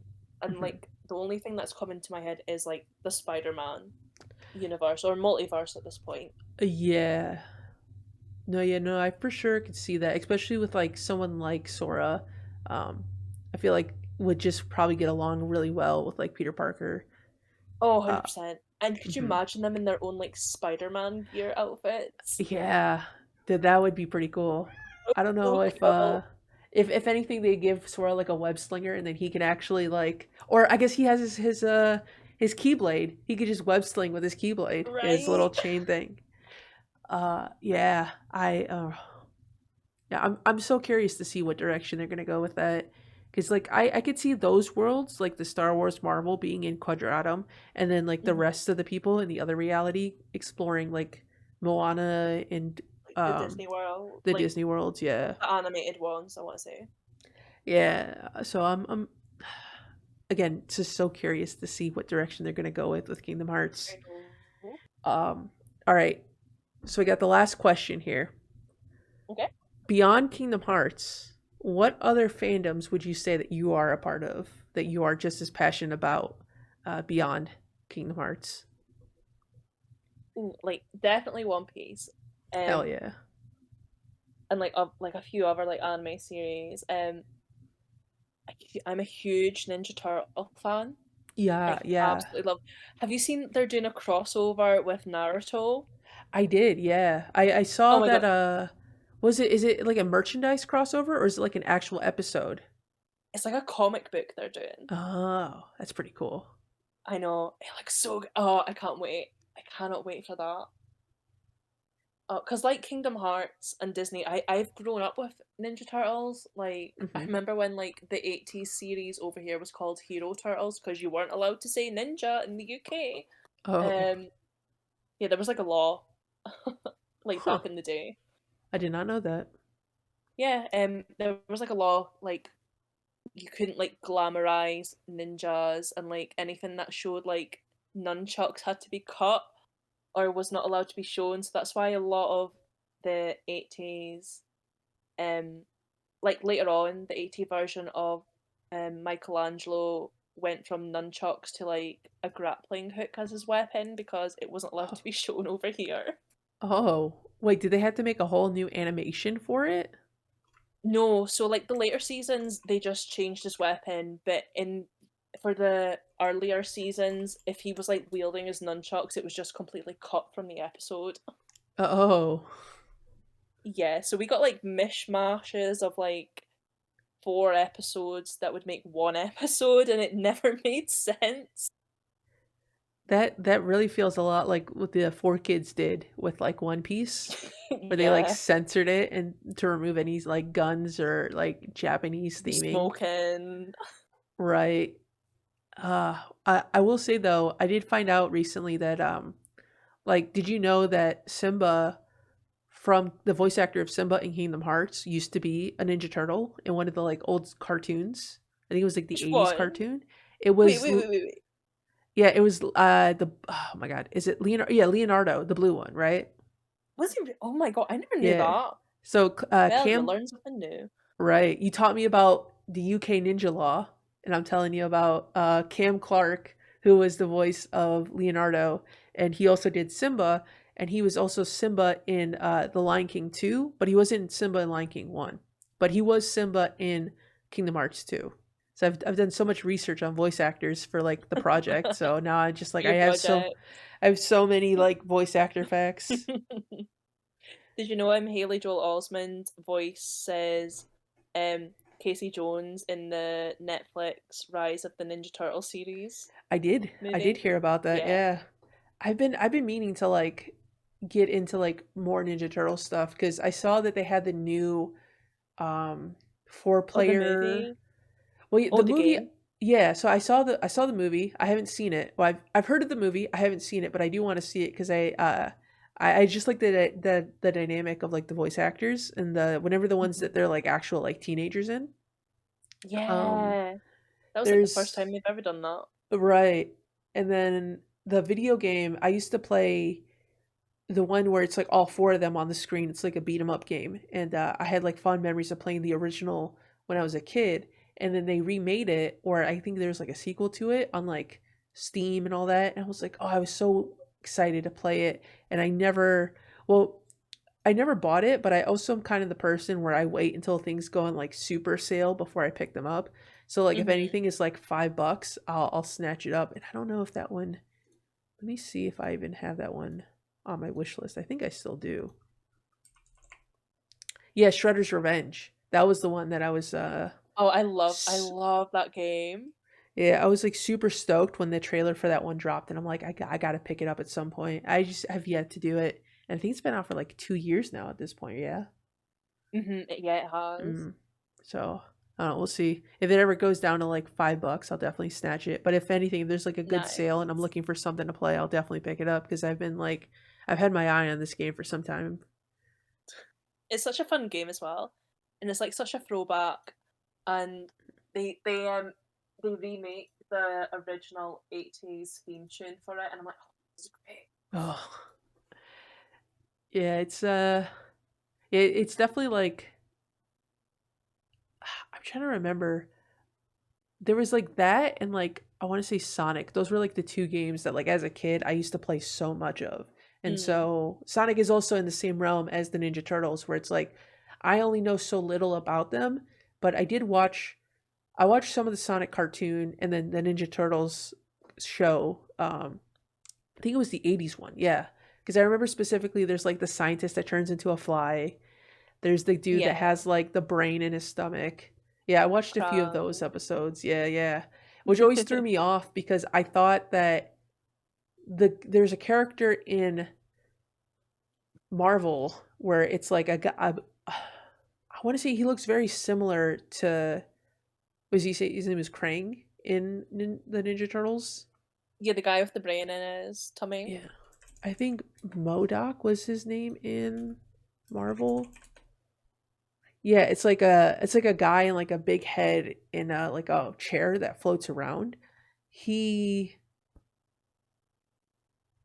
I want to say yeah. I thought for some reason he was the Ninja Turtle character, or like I thought it was a variation of that guy with the brain, and so I thought for Hmm. the longest time it was like the same thing, and until I realized that they were two separate properties. But no, yeah, I definitely would want to know more about it, and they've been making so many more shows, at least recently with the movie.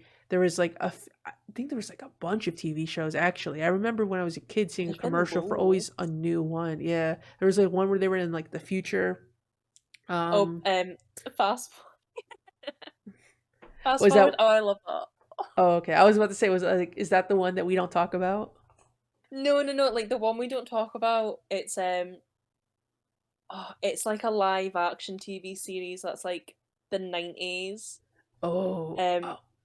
it's really bad, but like they changed so much. They added a fifth turtle.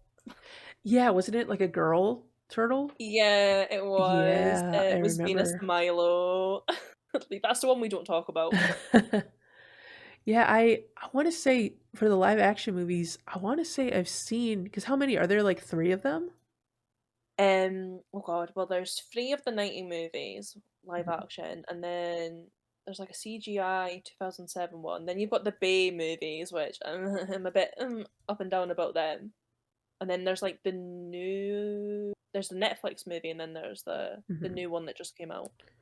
Yeah, there's just so much, and I There's definitely so want to much. like, yeah, I definitely want to like dive into it and learn more. I've had some itch recently when after like finishing One Piece, I'm just like, what other big media can I tackle from here on out? And like Pokemon has been on my list because I've wanted to watch all the episodes of Pokemon, which has even more episodes than One Piece. But then I was also like Yeah, Gundam, even though I've never had any interest in Gundam. There's just something about there being just like so many of them that I'm just like I'm just gonna watch it and then see what everyone's so hype about with Gundam. I guess there's not really anything with Sonic because Sonic kind of has its like the games and not so much as like a series. hmm Turtles has like so many movies and TV shows as well. Marvel Comics was another one. I was like, I wanted to read all the Marvel comics just to get like a general idea of what the story's even about with like all these different characters because the movie can only tell you so much. And so I was just like, that's very true. yeah, it's like maybe I'll find like a list of like all the comic books when they were released and then just kind of just like slowly start reading through all of them on like an online source if there's like a Shonen Jump but like a Marvel version where you can just read the comics online and then I could just Hmm. get like a There better. must be. I feel like they should. I feel like that probably exists. And I just found out recently that the Shonen Jump app only costs like $3 a month, which it's like kind of a I kind of can't pass that up, especially like I could read it for free, but then it's like it's $3. Like that's nothing. Not that bad, to be honest with Yeah. you. Now if I'm paying like $20 a month for it, then I'm like, oh yeah, I'm not doing that. Yeah. That's a little too much. That's like unless I'm like actively reading like every day and I'm just like trying to read everything that's on the website. But yeah, no, Hmm. I'll take the $3 and I'll call it a day. Hopefully Marvel Yeah, has something similar. like I want to save Bleach for another big event that might Mm, happen. That will sorry happen over here. So I'm just waiting for that, and then I can finally say I've watched the big three. yeah, yeah. I actually haven't done anything with Bleach. I haven't watched. I don't know any a single thing about Bleach beyond like some of the character names. So I might have to put that on the list. There's so many. I'm so behind now that I'm finally like I'm almost at the end of this like world tour of like One Piece that I like what's all out there. I haven't watched Full Metal Alchemist. I haven't watched Bleach. Um, there's like Demon Slayer, Jujutsu no Kaisen, Chainsaw Man. There's so many options. I'll have to Mhm. dive in. I do have to get I did start My Hero like forever ago, so I'll have to catch up on My Hero because I hear I've not that's caught also up on the ended. new season. I don't even know what season I'm on at this point. I think the last thing I saw was the gentleman guy, the butler guy, when he was fighting Oh Deku. yeah, yeah, I yeah, yeah. don't know what season that is though. I remember specifically that I was watching it when it was coming out. So I think I might have been actually watching that while I was also watching One Piece. It was like the one there were like one or two animes that I would watch beyond One Piece. I know I've watched Mhm. the World That Never Was anime. Um Oh yeah, I watched that. That was good. and then the My Hero, I think it was season 5. Yeah, so I watched up until I think episode 24 out of 25 of season 5 of My Hero, and then the movie came out, whatever movie came out at that time, and then I watched that, and then I never went back to watching My Hero, and now I don't even know what season they're on. Oh, I can't remember, but I know Mhm. they're having another movie this year for My Hero as well. Are they okay? Yeah, so I Yeah. definitely Haikyuu, My Hero, and then Mashal is another one that I really want to watch. That is so good. I've I heard love Marshall. so many good things about that. Yeah, I want to tackle that. I have It's just a only Harry Potter parody. yeah, I've was it Naruto? I think I've only seen like 20 episodes of Naruto, and Fairy Tail I've seen like 50 episodes of. So part of I me wants to dropped go Fairy back. Tail. I've heard so many mixed things about Fairy Tail, and it's just one of those things where I'm like, I feel like it's like you either love it or hate it, and I'm like, That's very true. I was very indifferent for the first 50 that I watched, but I heard that like eventually it gets too much to the point where like your friends are your power and some like ridiculous stuff starts to happen. So I'm just like, well, I mean, I'll give it a shot. I'll see what my final I'll like I cuz I'm the kind of person that like I like to watch it all and then give my opinion on it. There's all no, not Aldino Zero. What was it? Akame ga Kill. Akame ga Kill is one of those animes that I watched and I loved, and then the ending tanked my whole entire experience for it. But it's just one of those things that I'm just like, I could have stopped before the ending, right before it started to get like really sour, and just like save the good parts. But I went ahead and I watched it all, and I'm like, kind of wish I didn't, but at the same time, I feel like I had to fully consume this to really get the feel of it. So when I conveyed to people, it was like, it's fantastic, but the ending is very rushed, and Mhm. it just becomes a shell of its former self. Have you watched Zom 100? No, I've not heard of that. Zone 100. Yeah, it's the Zom 100 Bucket List of the Dead. It's like zombie apocalypse. What is it? Oh, Zom 100. Okay, I thought you said Zone Yeah. 100. Oh no, sorry, my bad. No. I like the art style though for it. hmm The opening is such a banger, and the art style is really good, especially like the first episode. Hmm. Yeah, I'm definitely gonna add that because I really like the way it looks. I'm trying to think. Yeah, because oh, I know I've seen like the first season of Blue Exorcist, so there's season 2 I still have to watch. There's Um, season 3 as well. is there? Okay. Yeah, and then they've Uh, announced season 4. of course, of course. All right. I know. Was it Seven Deadly Sins? I think I've seen the first season, and now there's like over 100 episodes of it, so I got to catch up on that. I watched the Um, first 2 seasons, and then I've started to. I think I dropped it halfway through the third season, which is a yeah. shame because I really did like how it started. I feel like that's the case with like a lot of animes I've heard of recently. It's always like good in the beginning, but then it starts to kind of taper off. hmm I'm trying to think. Is Gurren Lagann, Full Metal Alchemist?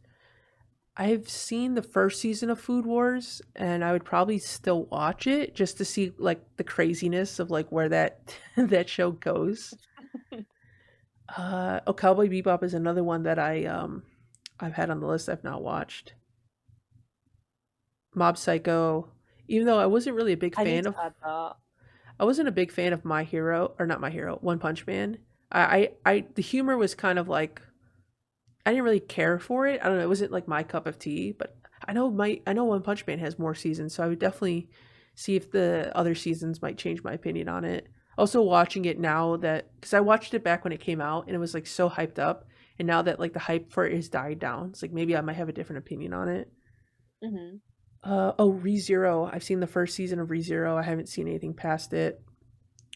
Sword Art. I've seen the first two seasons. Yeah, so I have like a whole laundry list. Tokyo Ghoul is another one. I think I've only seen the first season. Space Dandy. I've only seen the first season. So I definitely have a lot on my list here to tackle. Oh, you mentioned I think you mentioned, did you? Yeah, you mentioned Soul Eater. I haven't seen Soul Eater, so that's also on my I list. do like Soul Eater. And then if you Yeah. like Soul Eater, then I know this isn't everyone's cup of tea, but then watch Fire Force because it's a prequel Oh, to is Soul it? Eater.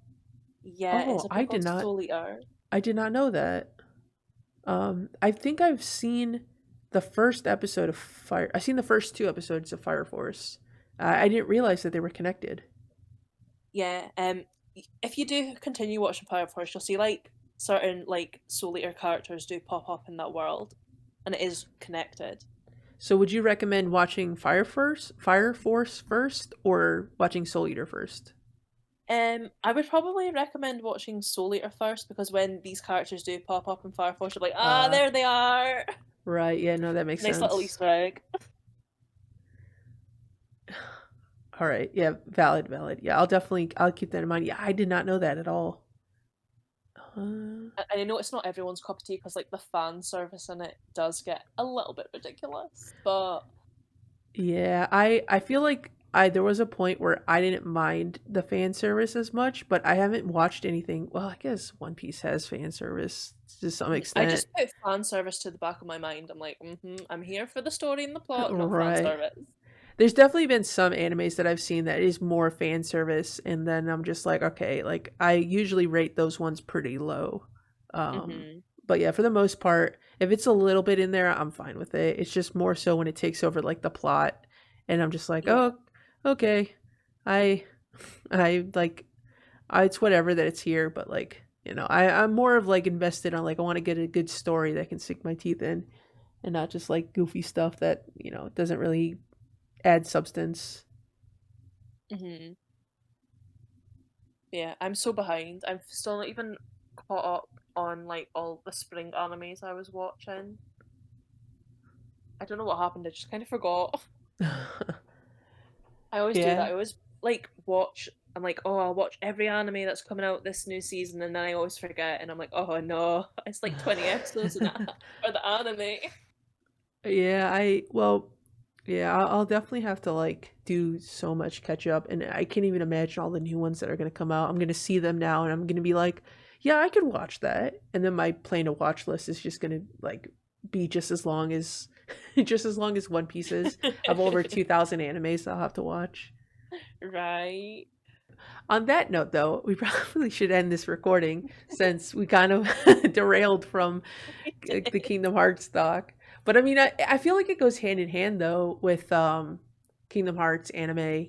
That's all the same umbrella for the most part. So, and it's not like I haven't done this before, where like we went on a whole One Piece rant with Mystic in his podcast episode. Hmm. But I will say though, thank you for being a part of this episode. Thanks It's for been having me. Yeah, it's been fun. It's been a blast. We went on so many different tangents, talked about We Japan and did.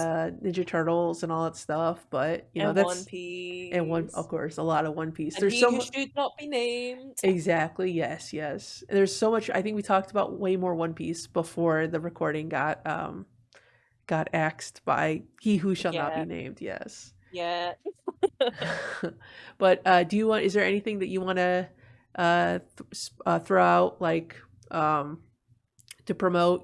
If you want to shill your not Oh. shill. Why would I say shill? If you want to promote your channels, go for it, or wherever you want to promote. The floor is all yours. Oh, okay.